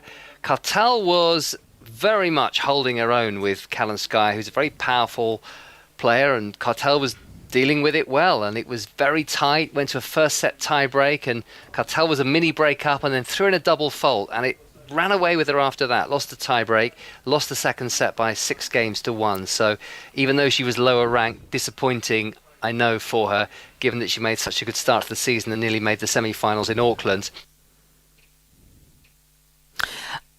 You can get more reaction from the Australian Open. The latest pod is available. If you search for tennis on BBC Sounds, you'll be able to listen to that. Tennis Breakfast will be live on Sports Extra. It's at the slightly earlier time of 6 a.m. tomorrow morning for commentary of Emma Raducanu and Cam Norrie, who are in second round action. But they're out quite early for the second half at the Tottenham Hotspur Stadium. So let's hand straight back to Paul Robinson and Alistair Bruce Ball. Thomas Frank and Spurs clearly keen to get it done tonight, Kelly. Yes, second half is underway. Spurs leading Borussia Dortmund by 2-0. Dortmund down to 10 men. Double change at half-time. Julian Brandt and the centre-forward Serhu Girassi have come off. Emre Can and the Norwegian Julian Ryerson have come on. Adeyemi, Paul, now playing through the middle as the lone striker. And Ryerson has popped up wide on the left. Very interesting change. It actually allows Dortmund to revert back to the 3 central defenders that they normally play with. Ben Sabiani will play on the left-hand side of the three. Ryerson will play on that left-hand side, as you say. But it's strange that Adeyemi has gone up as a central striker on his own. He's taken off Guirassy, as we know, the leading scorer, the amount of goals that he scored this season, and Julian Brandt as well. I mean, if they had something to defend, I could understand those changes. It doesn't seem like that's a change where they were looking to get something out of the game. Obviously, they are looking to get something out of the game. What's the mindset? Correct, You're trying to think, what is Niko Kovac thinking there? Let's see how the second half plays out, and they will want to prey on potential Tottenham nervousness if they can get themselves a goal, the next goal in this game. Spurs 2, Dortmund 0. Going to give you a latest in a second on the FA Cup third round. Salford-Swindon, there's been a couple of goals in quick succession there. We'll take you there next break in play. Dortmund just building up here outside the Spurs penalty area. Not seen much of Felix Mecha. Flicks the ball back to Emre Can, former Liverpool player, of course. Simons makes a block. Half clears, but only as far as Nico Schlotterbeck. I'll run you through the two, I was going to say the two 11s, the Tottenham 11 and the Dortmund 10 in just a second. Can gets the ball again. This is all inside the Tottenham half. It comes across to Schlotterbeck. He starts to make a little dart forward. Bergvall intercepts. He's fouled. Free kick for Spurs. Niall McCorn can tell us about the goals in the game between Salford and Swindon. Salford 2, Swindon 1. Firstly, a second goal for new Salford man Ryan Graydon. Huge shouts for a Swindon penalty for handball. Referee said no, cleared up the other end. Graydon slipped through one-on-one and tucked his effort below the goalkeeper. Swindon have since responded, pulling one back. A ball across the face of the area, tapped in by Ollie Palmer to half the arrears. Salford 2, Swindon 1. Winners get Manchester City in the fourth round. Derby 2 up at Charlton. Paul Robinson, early thoughts in terms of how this is shaping up? Second half, 2.5 minutes in. Spurs leading 2-0. Very, very early thoughts, granted, but I don't like the way that Tottenham have been so sacrificial with possession. Well, they're giving the ball away here, just outside their own box. Mecha stretches, finds Bellingham. Mecha was caught, free kick for Dortmund. Referee was trying to play the advantage there, and Christian Romero is going absolutely nuts with some of his Tottenham teammates here, and I think it's been I totally agree with you, a really lackadaisical start to the second half from Spurs. They've just started on the back foot. So, they've come out and they've gone, okay, we're 2-0 up, we're going to win this comfortably, we'll sit back and, you can throw what you like at us, whether you've got 10 men or 11, we're okay where we are, but that's not the attitude. I said that before the first half finished. Tottenham have to start on the front foot. They have to go and make sure this game is won. If they concede here now, it's a difficult time, whether you've got a one-man advantage or not. It's not nice. 2-0 is not an easy scoreline. When you're 2-0 up, it's vitally important that you get the next. Because, by the way, this Tottenham team are not good enough at the moment to defend a 2-goal lead. They lead 2-0. They're up against 10 men, but this is danger for them. Swansea 3, Blackburn 1. Swansea have a third. Zan Vipotnik has scored that. So Swansea 3, Blackburn 1 in the Championship. In the Champions League, Villarreal 1, Ajax 0 is a latest scoreline. Lots of fans still to return to their seats at the start of this second half. Nervy moments for Spurs. Ryerson's delivery's good, but it's wide. Hit that well with real zip, and Vicario didn't move. I was half expecting it to flash into the top corner. Spurs have got away with it. Sloppy start to the second half, but they do lead 2-0. He was a lot more confident than I was, Vicario, but actually when you look at the replay, it was well wide. It missed the upper stanchion behind the goal as well. Looked closer from up here than it actually was. He was right to be confident, Vicario, but I want to see more from Tottenham. I want to see them start the way that they started the first half, and they haven't as yet. Bellingham, Job Bellingham, goes chasing the ball here for Dortmund. Brother Jude, of course, had a terrific spell at Borussia Dortmund. Came so close to winning that title in 2023, pipped on the last day by Bayern. Now it's Job playing in the bright yellow and black. Long ball downfield from Pedro Porro. It was more of a clearance than a ball forward, and it goes all the way through to Gregor Kobel. Vicario in goal for Spurs. Porro, Romero, Danso, Udogi. Back four. Gray and Bergvall in central midfield. Odobert, Simons, Spence and Dominic Solanke. And there's a roar of come on you Spurs, trying to get this team, the home team, going early in the second half. The Spurs fans recognise just how important this 45 minutes is for their team and their manager. Ben Sebaini, left-sided centre-back, clears up towards the halfway line. Udogi nips in to intercept for Spurs. Danso's on the ball on the halfway line. Another goal in the cup tie between Salford and Swindon. Niall McCorn It's gone the way of Swindon Town. They've equalised 2 apiece now here at the Peninsula Stadium, and Salford seem to be crumbling. Just a simple ball into the area that was tapped home by James Ball for his first Swindon Town goal. It's Salford 2, Swindon 2. Nice ball forward into the midfield from Romero. Bergvall takes it on the turn, shuffles his way to the right and just lays it off here to Odebear. Odebear to Archie Gray. Oh, Gray's pass beyond Porro's stretch, try to control it. The two look at each other slightly accusingly there, and it goes out for a throw into Dortmund in the left-back position. So Dortmund down to 10, Kobel in goal, but as Paul says, the 3 centre-backs are there, as they were at the start of the game. So that's Anton Schlotterbeck and Bensebaini. Jan Couto, the Brazilian, as the right wing-back. Ryerson is on as the left wing-back. Then you've got Chan, Bellingham and Mecha, with Adeyemi as the furthest forward for Borussia Dortmund, who've only lost 3 games all season. 1 against Bayern in the Bundesliga, 1 away to Manchester City in the Champions League. They were knocked out of the German Cup by Bayer Leverkusen. At the moment they're heading for a 4th defeat of the season. But it's funny actually, when you look at Dortmund's record against Tottenham in the Champions League, they've played more Champions League against Tottenham without winning than any other team in the Champions League. They've played 4, lost 4. They've lost 8 against Real Madrid over a period of time, but actually they've never played against a team more than Tottenham and lost so many consecutive games. I mean, it was written in the stars for Tottenham tonight, surely. Yeah. Well, those 4 games Paul's talking about were under Maurizio Pochettino. Here comes Spurs again. This is more like it from the home team. Spence fed by Udogie, looking for Solanke, flicks the ball up in the air with his left foot. Cleared away to Mecha. Mecha sees Bellingham on his right-hand side. Bellingham, who wears the number 7 for Dortmund. They're playing from right to left in this second half. And Spurs in the bright white kits with the dark blue trim attacking the goal. Away to our right, the Giants' south stand behind it. That is one area of the ground that is pretty much packed this evening. And the atmosphere is just starting to build again in this second half. And Spurs, as things stand in the current Champions League table, with 1 game to go after this one, sitting in 5th spot. It would be 14 points from 7 games last season, 16 points enough for a top 8 spot, an automatic qualification for the last 16. Well, when you look at the last game, the remaining game for both of these sides, I mean, Tottenham, they have to go to Frankfurt. They don't really want to go there and have to get a result, although also Liverpool there and do a job on them.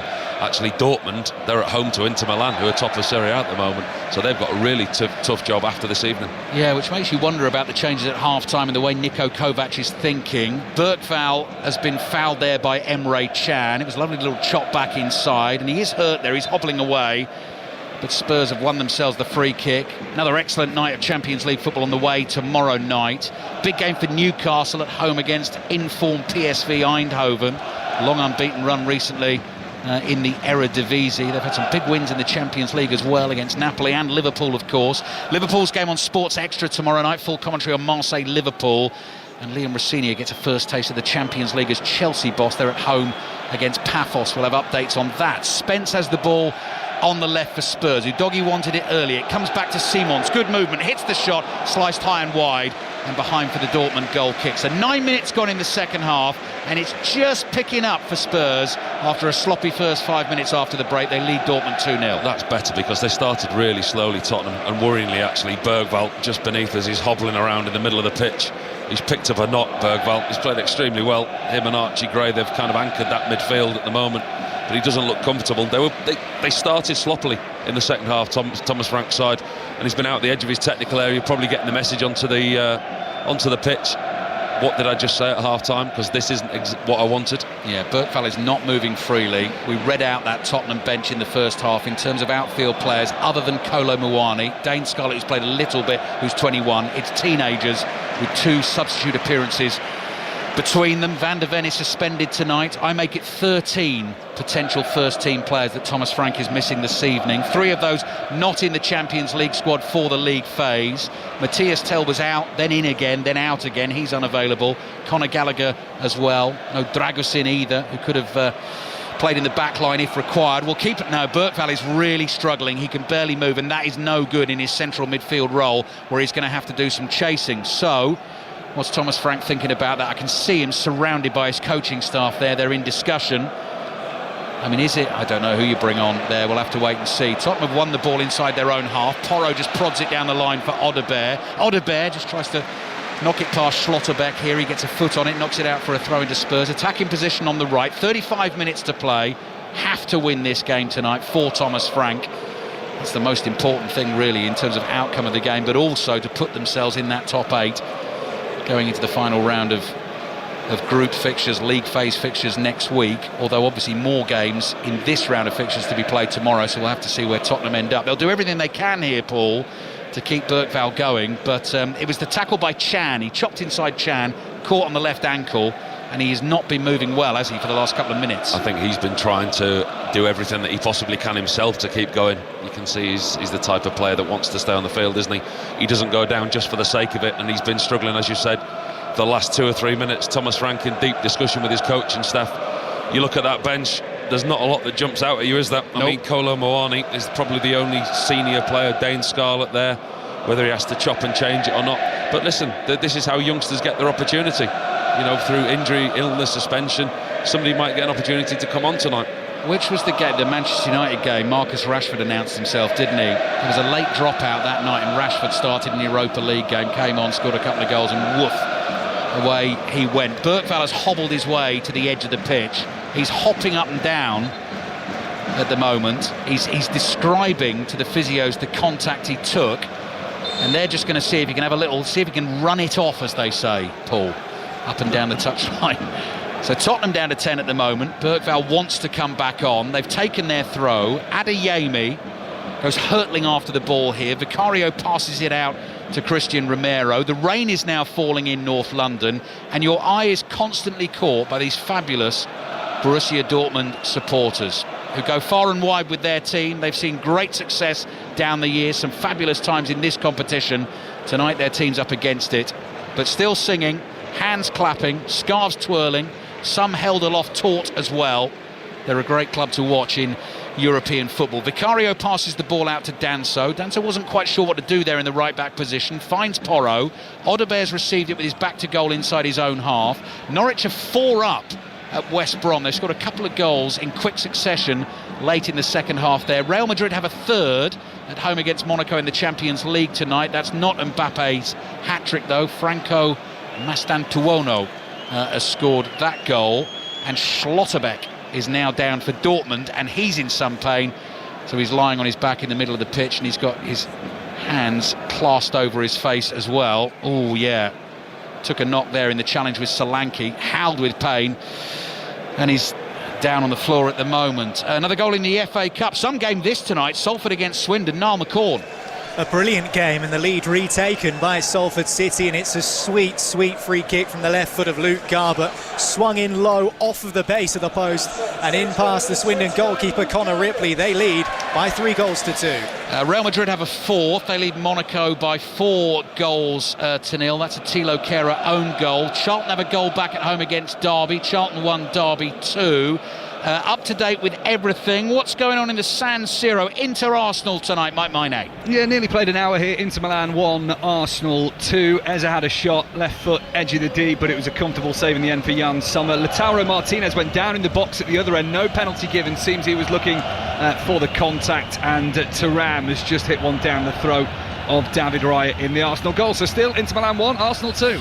Well, Arsenal sitting very pretty on 21 points at the top of the table. No doubt they're going through automatically to the last 16. They're at home to Kairat Almaty, who were beaten at home by Club Bruges earlier on today, and they are sitting rock bottom of the 36-team table on 1 point. So I think we know what sort of lineup Mikel Arteta will go with for Arsenal for that game.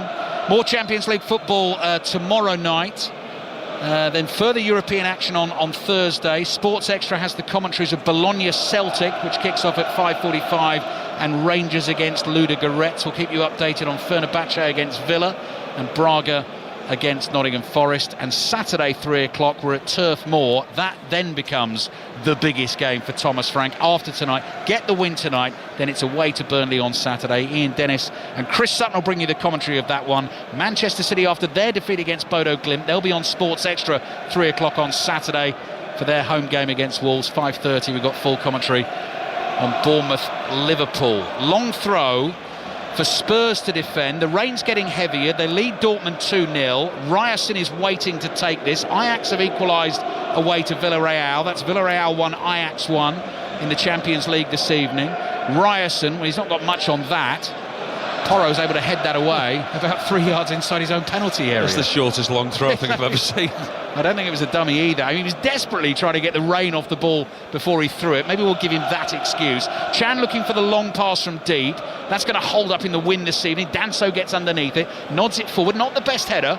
Falls to the feet of Adeyemi. I mean, we saw a little bit of him in the first 5 or 6 minutes of the game. Nice dribbling skills here, but he's got 3 white shirts around him, and Udogie steps in, knocks the ball out of play, and that is a Dortmund throw.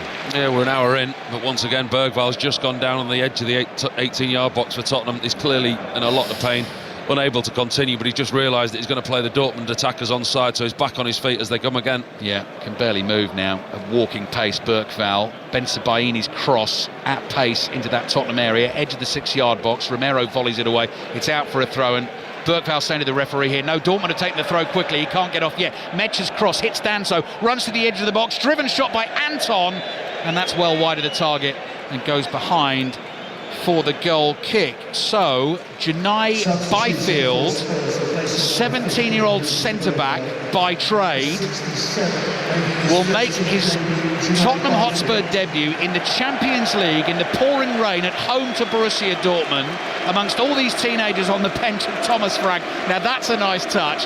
The manager still has time to think of the 17-year-old going in here, and I'm sure those final words to him were just pure encouragement. And it looks like, Paul, he might be dropping in at right back because Porro's moving into midfield. Super opportunity. What a lovely time for the youngster to make his debut. Comes on, as you say, quite naturally a centre-back. But what he's done there, Thomas Frank, he's put the youngster in at right back. He's not going to expose him in the middle of the park. He's put him in at right back.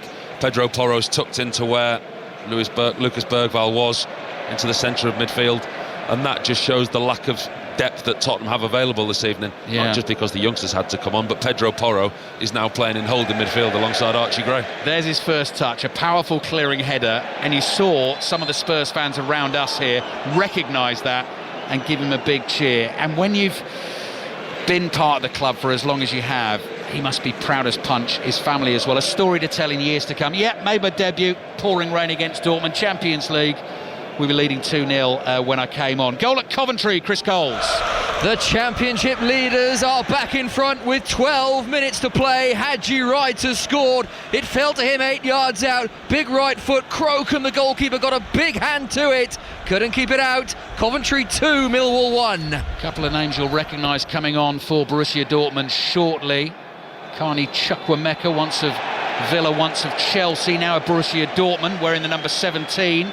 Is about to appear, and Fabio Silva, centre forward, once of Wolverhampton Wanderers, cost them £35 million from Porto when he joined the club. Never really got going there. 73 appearances in total, just the 5 goals. There have been loan spells at Anderlecht, PSV Eindhoven, Rangers and Las Palmas, but now has a home at Borussia Dortmund. So Adeyemi and Metcher are the 2 players off, and Fabio Silva is on alongside Carney Chukwuemeka. That's more of the changes that I would have expected to see him make at half-time. That the 2 attacking players were attacking, thinking players, if you like.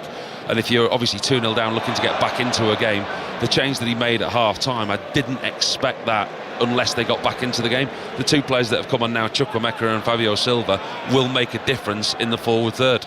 Ryerson's ball into Silva. What a lovely flick and turn that is from Silva. Lays it off to Bellingham. Romero steps up high to try and close that down. Bumps into the back of Bellingham. And Dortmund have played back into their back line. Schlotterbeck, neat ball forward into the midfield. Chan holds on to it. Solanke goes hurtling past him. Now Job Bellingham with that familiar rangy Bellingham stride, bringing the ball forward.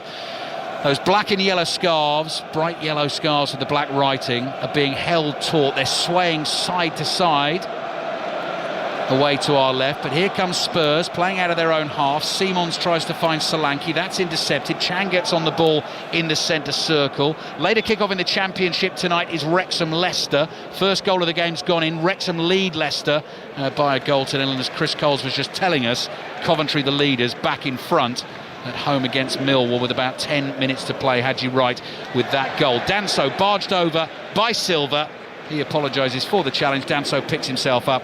That'll be a free kick to Spurs. 25 minutes away plus added time from a really important win for Spurs. No, I'm not happy. I'm not comfortable. They don't look really in control of this game, Tottenham, do they? They look nervy.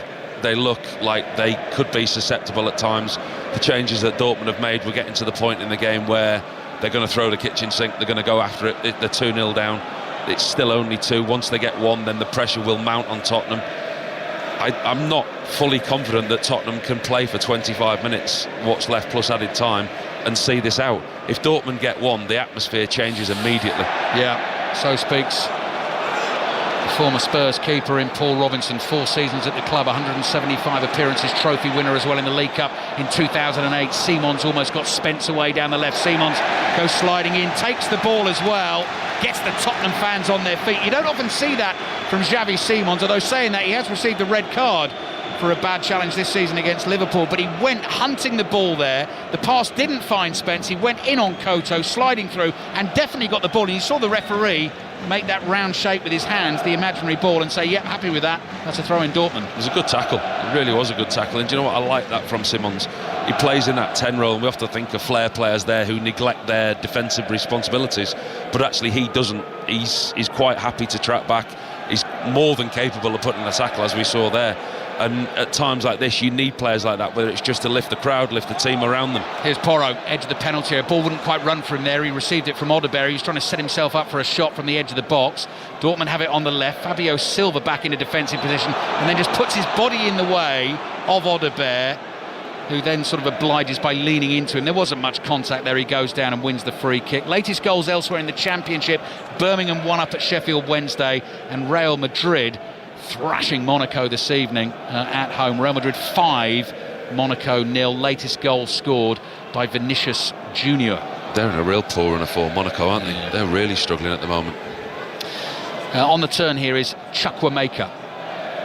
Plays across to Bensebaini for Dortmund. They're down to 10, but as Paul says, they know, given the atmosphere in this stadium recently, given the struggles under Thomas Frank recently, just 1 win in the last 8 games, if they can get themselves a goal, this place could get very jumpy indeed, and they might be able to profit. Schlotterbeck launches it high. Romero is there, throws himself at the ball to head it away. Fabio Silva wins it back for Dortmund, plays it back to Chan, who is decent at shooting from range, doesn't go for it this time, slides it across to Anton. Wide it goes to Koto. His cross comes in with the left foot. Silva, it just sort of hits him in the penalty area. Couldn't get anything on that, just sort of ran into the ball, and it bounces down and into the arms of Vicario, who bowls it out underarm to Jed Spence as the rain continues to tumble down here in North London, and Tottenham come back to their keeper, and we are past the midway point of the second half, and Spurs still lead Dortmund 2-0. Porro's pass goes straight out of play.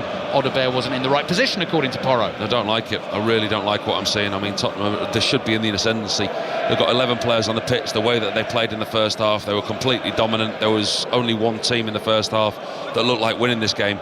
Now they've come out in the second half. They've got the one-man advantage. They're sitting off. They're allowing Dortmund possession. And it only feels a matter of time that Dortmund are going to get that goal back. And then the atmosphere, and it just changes. I don't want to be that pessimistic person, I don't want to say, but that's the feeling. They've offered nothing going forward. Gregor Kobel in the Borussia Dortmund goal has been completely unemployed in the second half. He's not touched the ball, and we're approaching the 70th minute. Spurs have lost it on the halfway line. Porro managed to get a foot on that. Simons on the turn, couldn't control it. Here's Anton. Spence closes in to shut his options down. Bellingham whips a ball out to the right to Koto. Udogie quickly in for Spurs. Gets a touch on that, and the ball goes out for a throw-in to Dortmund. So another change now coming for Spurs. Randall Kolo Muani, French international, will come on, and unsurprisingly that is for Dominic Solanke, who really hasn't played too much football this season. I don't think he'll ever score a goal like he did, in the manner he did in his career again this evening. We're getting another look at it right now in the first half. The cross that sort of hits his right boot, which is behind his left, knocks it onto his left heel, back into the right boot, and then rather fortuitously in off the post into the back of the net. Thank you very much. We've done our best to describe it, but please just go and find it. Go and watch it. I mean, he's got a tap in from 4 yards. The ball's come across the 6-yard box, and if you've got a running stride, his left foot's in front of his right foot. It's hit his right foot that's behind him. Yep. It's hit his front foot. Yep. It's then gone back to his right foot. Yep. And if somebody says you've got a one-touch finish from there, bang, fine, no problem. Somebody said 3 touches to finish, you'd be like, I can't do that. But he's just done it. Cross comes in from Ryerson. Romero leaps, heads it down. Porro is there first for Spurs inside his own area, manages to scramble the ball away, but Dortmund are pressing. They sense an opportunity here. Paul is right, and I think lots of Tottenham fans, you can just feel the unease in the stadium around us. They are leading 2-0, 20 minutes to play. Dortmund down to 10 men. I'll give you all the latest scores in the Championship in just a second. Most of those games kicking off at 7:45 this evening, other than Wrexham-Leicester. Wrexham lead Leicester 1-0. Coventry 2-1 up on Millwall. Ipswich lead Bristol City 2-0. Oxford and QPR still goalless. Hull 3 up at Preston. Birmingham 1 up at Sheffield Wednesday. Swansea lead Blackburn 3-1. Big win for Norwich. It's going to be away to West Brom. 4-0 up. There they are. Charlton 1, Derby 2. Still Stevenage 0, Bolton 0 in League One this evening. And a cracking game in the FA Cup third round. Salford 3, Swindon 2, the latest in that one. Free kick for Dortmund. Chan digs his right foot under the ball. Attacked at the far post by Bensebaini. Lofted up in the air by Anton. That is a hopeful up and under. And Vicario makes the call, times his jump, makes the catch. Spurs fans applaud that. Rolls it out to Udogie, who goes herring up towards the halfway line. Looks for the 1-2 with Simons. Udogie continues. Passes it back to Porro. Good football from Spurs, opening Dortmund up and now attacking down the right. Odebear. Can they find a third to make this game safe? Back it comes to Udogie. Shoot, they scream. Passes to Simons. Simons with a little trick. Angles tight, hits it hard. Saved at the near post by Coble. And behind for the corner, Paul Robinson. Did well, Tottenham. Worked the ball superbly well down this right-hand side. And actually, just as Simons goes to pull the trigger, the best defender for Dortmund was Udogie. Got completely in his way. Really good play once again. Udogie does a 1-2 with Simons. Simons goes round him. Udogie's just in an offside position as he goes to strike it. Simons hits the target. Goalkeeper at the near post can do nothing other than put 2 hands on it, turn it around for a corner. First piece of attacking play in the whole of the second half from Tottenham. Latest scores in the Champions League. Arsenal 2-1 up away to Inter. More from Mike Maine in a bit. Arsenal heading through to the last 16. Napoli 1 up at Copenhagen. Here comes the Spurs corner. Porro holds his left arm in the air. Does that again just to make sure. Rain continues to pour down. Romero's pushing and shoving his own teammates here, trying to find the space he wants. And away swinger aimed at Romero, gets the header just wide. Watch that perfectly from our commentary position. Romero making sure he had the space to peel off and make the run, met it with a powerful header and had Coble worried. It's a strange set play from Tottenham that time. It's a lovely delivery from Pedro Porro, out swinging really deep. It looks like it's missed everybody, but those pushes that you talked about from Pedro Porro, he kind of pushed everybody into a group in the 6-yard box. He kept himself out of it, went round the far post. It was a free header. He actually should have hit the target. Olympiacos lead Leverkusen 2-0. Real Madrid thumping Monaco 5-0. Sporting against PSG is still 0-0 this evening. Spurs leading Dortmund 2-0 here. Villarreal 1, Ajax 1. Top 8 teams in the Champions League table at the moment. Arsenal, Real Madrid, Bayern, Paris Saint-Germain, Spurs in 5th. Manchester City beaten today by Bodo Glimt in Norway, but they're currently in 6th. Teams may go past them tomorrow. Atalanta in 7th and Inter currently in 8th. They are Dortmund's opponents in the final round of league games next week. So we've got just over 15 minutes to play. We're on air through until 10:30 with all the reaction and analysis tonight. You'll be able to find that in the Football Daily podcast on the BBC Sounds app tomorrow as well. Sports Extra tomorrow from 7 o'clock. Aussie Open tennis in Tennis Breakfast. Maximilian Bayer waiting to come on down there for Dortmund 2. Sliding challenge by Ryerson on Gray. Gray complains. Not sure who he's complaining to there because it was a clean tackle on the ball. Across it comes to Bensebaini. Norwich have a 5th away to West Brom. Going well under Philippe Clement at the moment. West Brom 0, Norwich 5.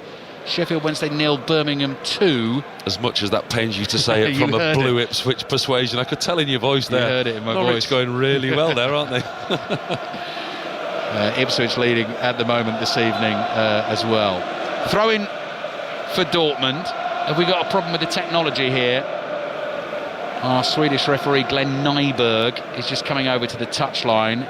Jan Koto is going to come off and Max Bayer is going to come on, and it's not been the most assured of performances in the second half, Paul, but if Spurs get over the line and get the win. It just staves off the criticism and all the noise for another few days, and then it's off to Burnley on Saturday. It was the performance that I was worried about in the second half. It was the performance that I talked about at half-time that you didn't want to see.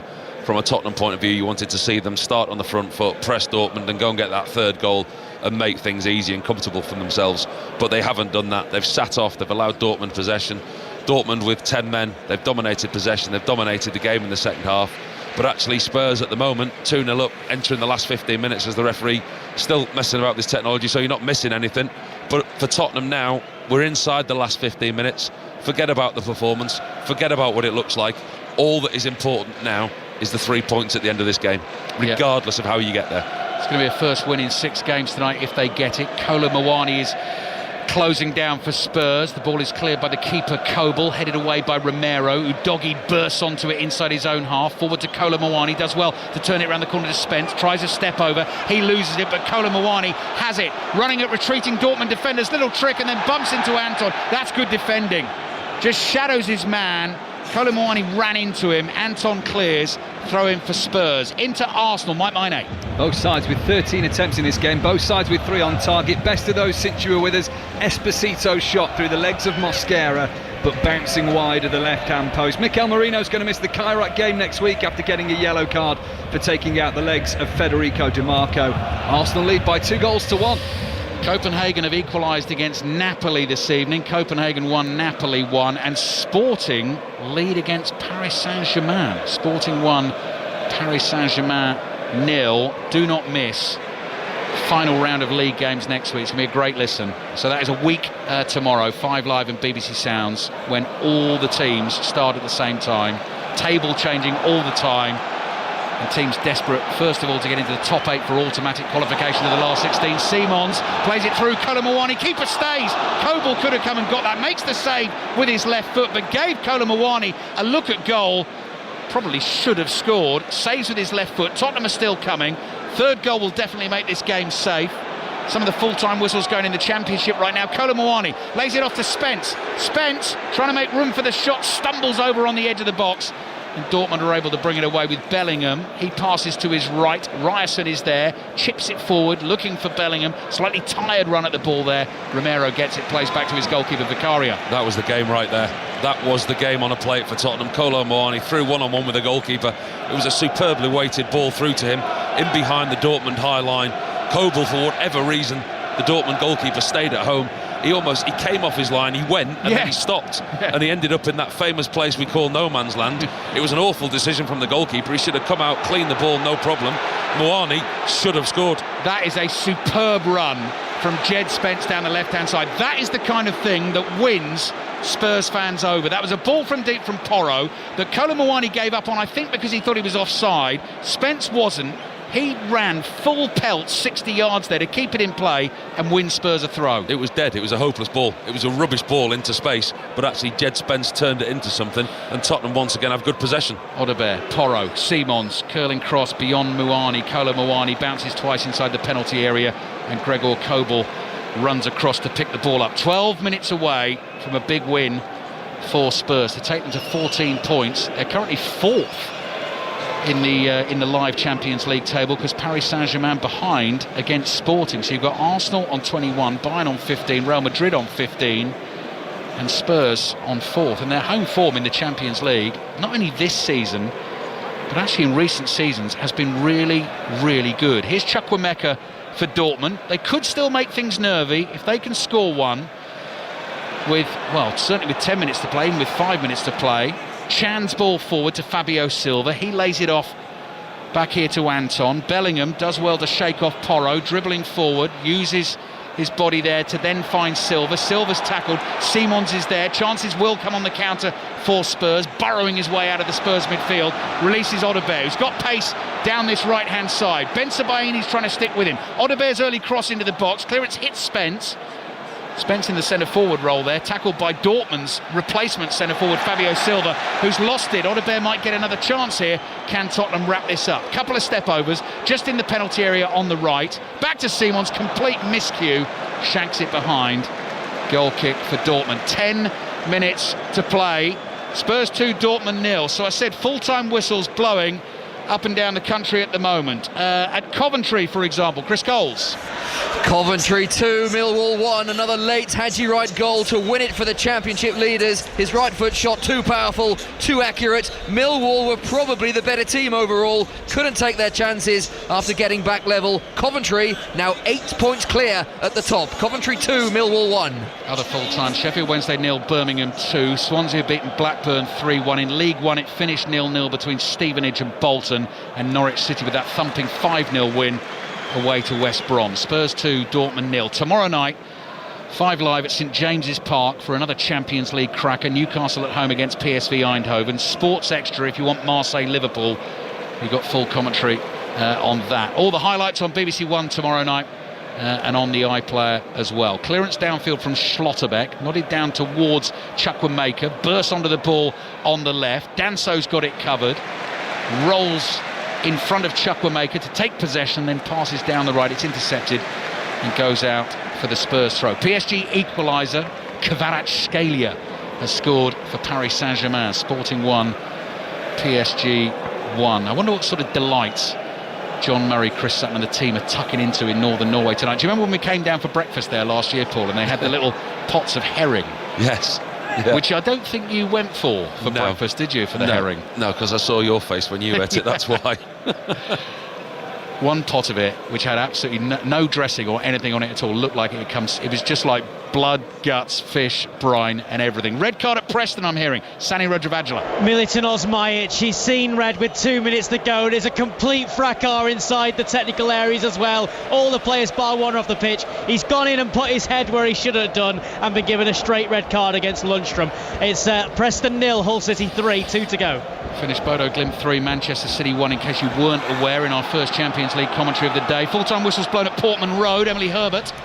And Ipswich's fine form continues, unbeaten in 6 and up to second. Ipswich Town 2, Bristol City 0. 2 goals from Jack Clark, 1 in each half. The first drilled it low into the bottom corner. The second, less work to do, but just as clinical. Bristol City on the back foot, lacking a bit of spark. Full-time, Ipswich Town 2, Bristol City 0. Full-time in the Scottish Premiership, Livingston 1, St Mirren 1. Yeah, Tottenham's home form in the Champions League. This will be 8 unbeaten, 6 wins and 2 draws if they do turn this into a win tonight, and they've won 12 of their last 15 home group games in this competition. So they've gone on to build on that record this evening, but it was a totally different game tonight in terms of what it meant, and atmosphere and the manager's position and all of the other stuff that surrounded that, and the atmosphere inside this stadium recently. Fabio Silva caught by Byfield, the 17-year-old. He's aghast at the decision. That will be a free kick to Dortmund. Dortmund in the last few minutes, Paul. No, they've not given up, but there's just a little bit less intensity here, almost as if they believe the game might be up here. Well, both goalkeepers, when you take a step back and you analyse this second half, the second half has been played pretty much in the middle third of the field. There's been very, very few big chances, if any chances. The goalkeepers Vicario and Kobel have been very underemployed. Borussia Dortmund, yes, we know they're down to 10 men, but they've offered very little going forward. They haven't put the Tottenham goal under pressure at all. It's finished Oxford 0, QPR 0. Dortmund free kick into the Tottenham area. Concentration still got to be there. Chan's pass, Chukwuemeka stretches, gets a foot on the ball. Anton works it out to the right to Bellingham. Anton, the centre-back, continues his run. Romero's got it covered. Passes to Udogie in the left-back position, then lack of concentration from Romero. Took his head up. He was thinking about where he was going to play the ball before he controlled it. Went under his right boot. Late corner for Dortmund. Yeah, goes to try and control it with the sole of his foot. All the youngsters watching and listening. Ball played back to him by Porro quite simply. Take it with the side of your foot. Went to try and stop it, trap it, stop it, whatever you want to call it, with the sole of his foot. Needless corner. Spurs 2, Dortmund 0. Corner to defend. In it comes. Header from Schlotterbeck across the face of goal. That was dangerous for Tottenham. Fabio Silva chases it out to the left. Passes back to Bellingham here. He works it back into the middle of the pitch. There's Emre Can. Chan side foots a pass across to Chukwuemeka, brings it forward to the corner of the Tottenham area, feeds it out to Ryerson. Another cross comes in, flying header away from Danso. Pressure on the Spurs defence at the moment, but they are leading 2-0, and that's an easy header for Vicario to collect from Schlotterbeck, who got the first touch on the ball but could only direct it gently towards the goalkeeper Vicario, who will play Manchester City in the 4th round of the FA Cup. Niall McCord. Salford City will, because they've beaten Swindon by 3-2, a significant result for them. They reached the fourth round for the first time in their history. 2-0 in front due to a brace from January signing Ryan Graydon. Swindon hit back in the second half. Goals from Palmer and Ball to level the game. But in the end, the tie was settled by the left foot of Salford skipper Luke Garbett, whose low, accurate free kick was out of the reach of the keeper, in off the post to make it 3-2. A late disallowed goal for Swindon made Ian Holloway very angry indeed, but Carl Robinson is happy, as for the second season in a row his team will play Manchester City in the FA Cup. They're through to round 4. Salford 3, Swindon 2. Players losing their cool here at Spurs. I'll tell you about it in a second after Mike Maine tells us about another goal in the game between Inter and Arsenal. And with 5 minutes to go, Arsenal have won it. Victor Gyökeres makes it 3-1 on the night. Gunners turn to counter-attack down the field, running from the halfway line. He tried to get it to Saka, hit Saka's heels, comes back to Gyökeres, who hits it from the edge of the box. Inter Milan 1, Arsenal 3. Don't forget, full commentary Sunday on 5 Live and BBC Sounds 4:30 kickoff. Arsenal against Manchester United. Arsenal top of the table, Manchester United off the back of the Derby win. Simons bursts into the penalty area, eventually stopped in his tracks just shy of the 6-yard box. Skills from Bellingham inside his own half. Then there's a challenge on Fabio Silva. That's a foul from Udogie. Free kick for Dortmund. Full time at Deepdale. Sani Rajavajala. Preston 0, Hull 3. Comprehensive. Liam Miller with a tap in. McBurney setting up for Maywo. And not only McBurney with an overhead kick just 4 minutes into the second. And then chaos at the end. Militon Osmaic has already had a 9-game ban. There's a headbutt from him. Massive kick off from everyone. But Hull City leave Deepdale with all 3 points. Preston North End 0, Hull City 3. Top of the championship table as it stands. Coventry 58 points. Ipswich on 50. Both have won tonight. Middlesbrough away to Stoke tomorrow on 49. Hull with that win on 47. Millwall on 46. And Preston and Wrexham both on 43. Wrexham still playing at home against Leicester and leading by 1-0. Derby have won 2-1 at Charlton. Now then, while we were doing all of that, Paul, yellow card for Archie Gray, yellow card for Julian Ryerson, just kicked off for a second and then calmed down very quickly. It was Ryerson's poor challenge over there on the far touchline. Archie Gray, you don't often see him, but he bit, he reacted. He got a yellow card for his reaction. The challenge was poor from Ryerson. Oh, Chukwuemeka's nearly threaded it through to Fabio Silva, didn't quite run for him, and Udogie, who's been up and down and all over the place for Tottenham, intercepted.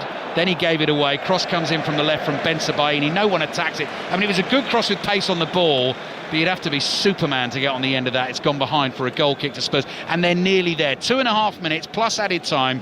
They lead Dortmund 2-0. It's been a non-event the second half, but you ask Thomas Frank after the game, he won't care. I mean, he won't care how he gets the 3 points tonight. The win, and not necessarily performance, was all important for Tottenham. The whole thing tonight was about the win, but actually he got a performance from his team in the first half. They performed superbly well. Even when they were against 11-11, they were a lot better than I've seen them in recent times. Gone so long without a win, coming off the back of those 3 defeats, performing so poorly. And at the weekend against West Ham, the atmosphere was toxic, and coming here tonight, everybody expected the worst. They performed really well in the first half. Second half, complete non-event, but it doesn't matter for Tottenham. Yeah, Spurs fans who decided not to turn up tonight, maybe disappointed they missed this one. Spurs leading 2-0. First half goals from Romero and Solanke. Late goal for Ajax away to Villarreal. So Villarreal were 1-up in that game. They're now 2-1 behind. And we are ticking over into the 89th minute of this game. On the left-hand side, it is Bayer. Bayer plays back to Ben Sebaini. It's going to be Borussia Dortmund's only their 4th defeat of the season. 2 of them will have come against English teams away from home in this competition. First against Manchester City, this one against Spurs. Chukwuemeka into the edge of the penalty area. White shirt, somebody buzzing around Bellingham, determined to shut the door on him. Back it goes to Danso. Danso's having to clear that anywhere. Straight down the middle of the pitch to Gregor Kobel. Kobel, the Dortmund keeper, in the middle of his own half. Kolo Muani comes jogging towards him. Long ball downfield. Ryerson leaps high, does really well to bring that down on his chest in midair, and then Udogie is breathing down his neck, trying not to be rolled by Ryerson. He's fouled him in the end. Free kick for Dortmund just outside the Spurs penalty area on the right. Paul Robinson. Yeah, goal now for Dortmund would make things nervy going into added time at the end of this second half.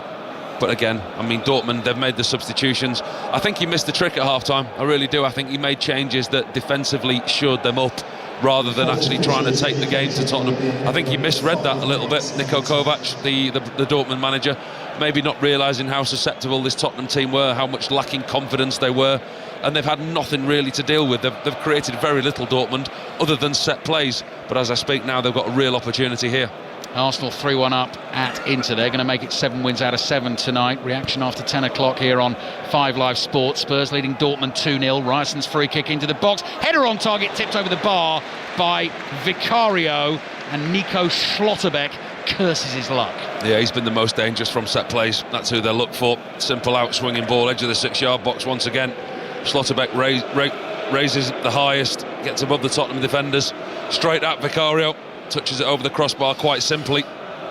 Spurs off to Frankfurt next week for their final game in this league phase. Went there last season and won 1-0 in the quarterfinals of the Europa League. Then it was obviously Bodo Glimt in the semi-finals, got through there, won the final in Bilbao against Manchester United, and that is why they are playing in this competition this season, making a better fist of it than they are in the Premier League. Ryerson's corner into the near post. Porro heads it away. Simons tries to get there ahead of Chukwuemeka. Spurs players, that's Romero thundering forward on the left, but Simons goes right to Porro, yet to score this season. Could this be the chance? He's waited too long. No, he's found Simons. Simons is tackled. It's a fair challenge. It's no penalty. And I think Porro, he just ran out of gas. What was he doing? I mean, he was in acres of space in the 18-yard box. He had the opportunity to pull the trigger and hit the target. He almost dived and went over, hopefully for a penalty. He was in a superb position there, Pedro Porro. Yeah. Should have scored the third. Just give it the old Sir Geoff Hurst, tiring legs, just give it a thump. Absolutely. Top corner. It's a great position, wasn't it? Yeah. I mean, he turned a good position into an awful one. Here's Chan for Dortmund. 3 minutes of added time remaining. Spurs are almost there. Dortmund need 2 late goals. Cross comes in, good ball. Danso heads it away. Drops down on the edge of the box. Kolo Muani couldn't get onto that for Spurs. Here's Chan.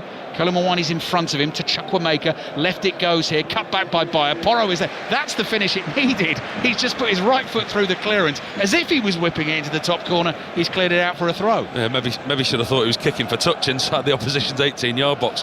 Getting to see it again on the monitors. I mean, it was a brilliant counter-attack from Tottenham this late on in the game. I mean, they were 3-on-2 and they still managed to make a mess of it. Pedro Porro enters the 18-yard box and actually watching the replays, looking at the goalkeeper to see where the goalkeeper goes, and he takes his eye off the ball and he stands on the ball with the outside of his right boot, kicks it out of his path, which causes himself a problem. Maybe he was trying the Solanke finish. Nobody could do that. Here's Bayer trying to weave a little pass between a couple of Spurs players. Bellingham is there. Passes back into midfield. 10-man Dortmund still going. They might complain possibly about the sending off of Svensson in the first half. Ball is in the Spurs area. Silva's trying to turn. Cleared only as far as Chukwuemeka. Curler is high and wide. Spurs player Danso is down. He was caught by the follow-through of Chukwuemeka there, so we're going to get a delay at the end of the game. But I think wisely Danso thinks, do you know what? We're 2 minutes away here. Let's get up. We've got the ball. Let's finish this game off. And Thomas Frank is going to be a very relieved man this evening. He picked tonight, Paul, the only team he could pick.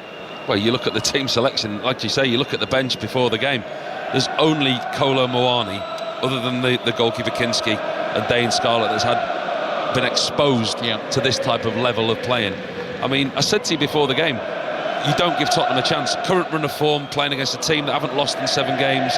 This is a game that Tottenham don't want, but it's one of those games where you think they'll just get a result tonight, and look what's happened. Exactly that. When your back's against the wall in adversity, you dig in and you get a result. But the thing that will frustrate him and these Tottenham fans that burst into full voice now, where's this in the Premier League? Where was this at the weekend? Yeah. Well, the song at the weekend was you're getting sacked in the morning, aimed at their own manager. Very different tonight. Leicester have equalised late at Wrexham. Yannick Vestergaard in the 90th minute, and Sporting have scored late against PSG. Sporting 2, PSG 1. All the full times in the Champions League on the way with Kelly Cates. We're with you until 10:30 tonight. We have got under a minute to play here. Tottenham come looking for a third. Could they put the icing on the cake? What's Xavi Simons going to do? He's not just going to run it to the corner flag. He wants to play. Flicks it down the line to Odebear. Back it comes to Simons. 30 seconds to play. I'm half expecting Romero to come charging forward and try and get on the end of something at the far post. 17-year-old Janai Byfield, an evening he won't forget. On for the injured Lucas Bergvall in the second half. Has coped okay at right back tonight. He's on the ball now. He passes it back to Kevin Danso. 10-second countdown or so to the final whistle.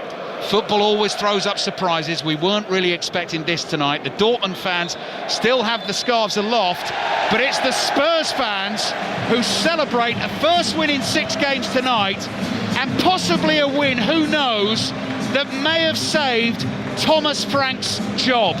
Under so much pressure going into the game tonight, without 13 recognised first-team players, but got that little bit of luck, the run of the ball this evening that Spurs desperately needed.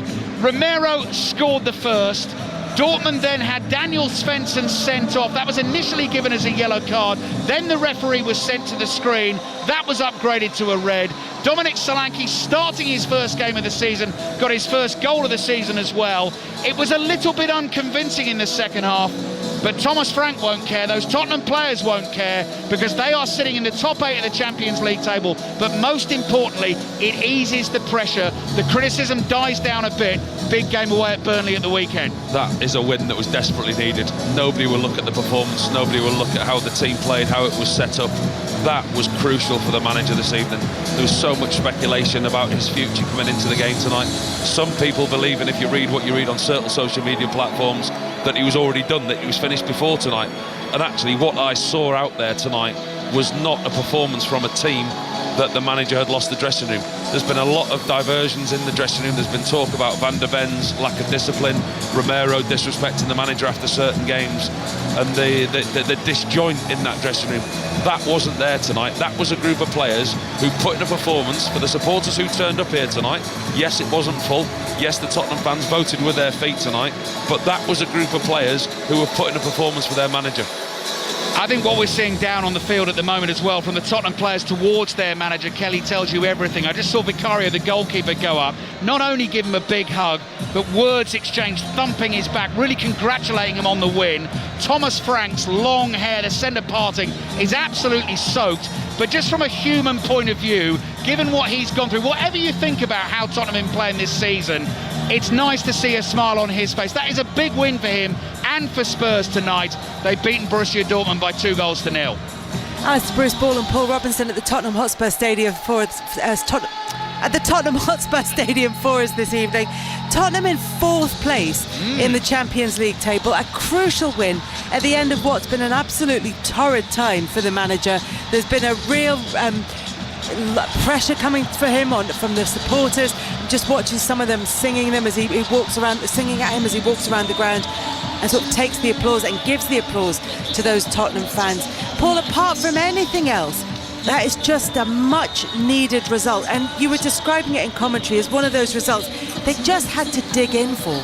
Yeah, they did, and that's what they did in the second half. The performance was all in the first half. We can talk about the game, we can talk about tactics and the way that Tottenham played. They won that game in the first half because of what they did when it was 11 versus 11. They put the pressure on Dortmund, they started on the front foot, they won the ball in the right areas, and they capitalised on the opportunities that they got. Their first half performance was excellent. The second half performance was that of a side that was devoid of confidence, that had a lot of fragility in there, that had a lot of cracks in there, that were wounded for recent failures. And you could see that. I mean, the Tottenham fans voted with their feet tonight. The stadium was nowhere near full, and I think a lot of people came to the stadium tonight expecting the team to fail again and to get on the manager's back, when actually they got a performance tonight that they haven't been getting in the Premier League.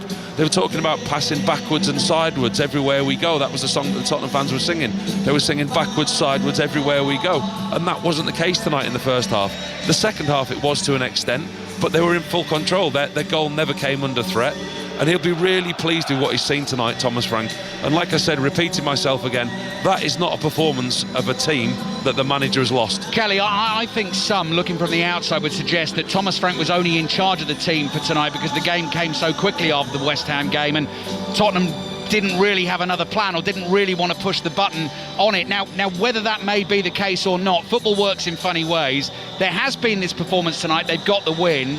I mean, that'll go out of the window if they can't follow it up with a win at Burnley, but let's say they manage to do that as well. Fixtures then get tougher for them in the coming weeks, but you just never know. But absolutely, Thomas Frank had to win that game tonight, and they've done that. So wake up tomorrow morning, into training you go, and get on with the next one.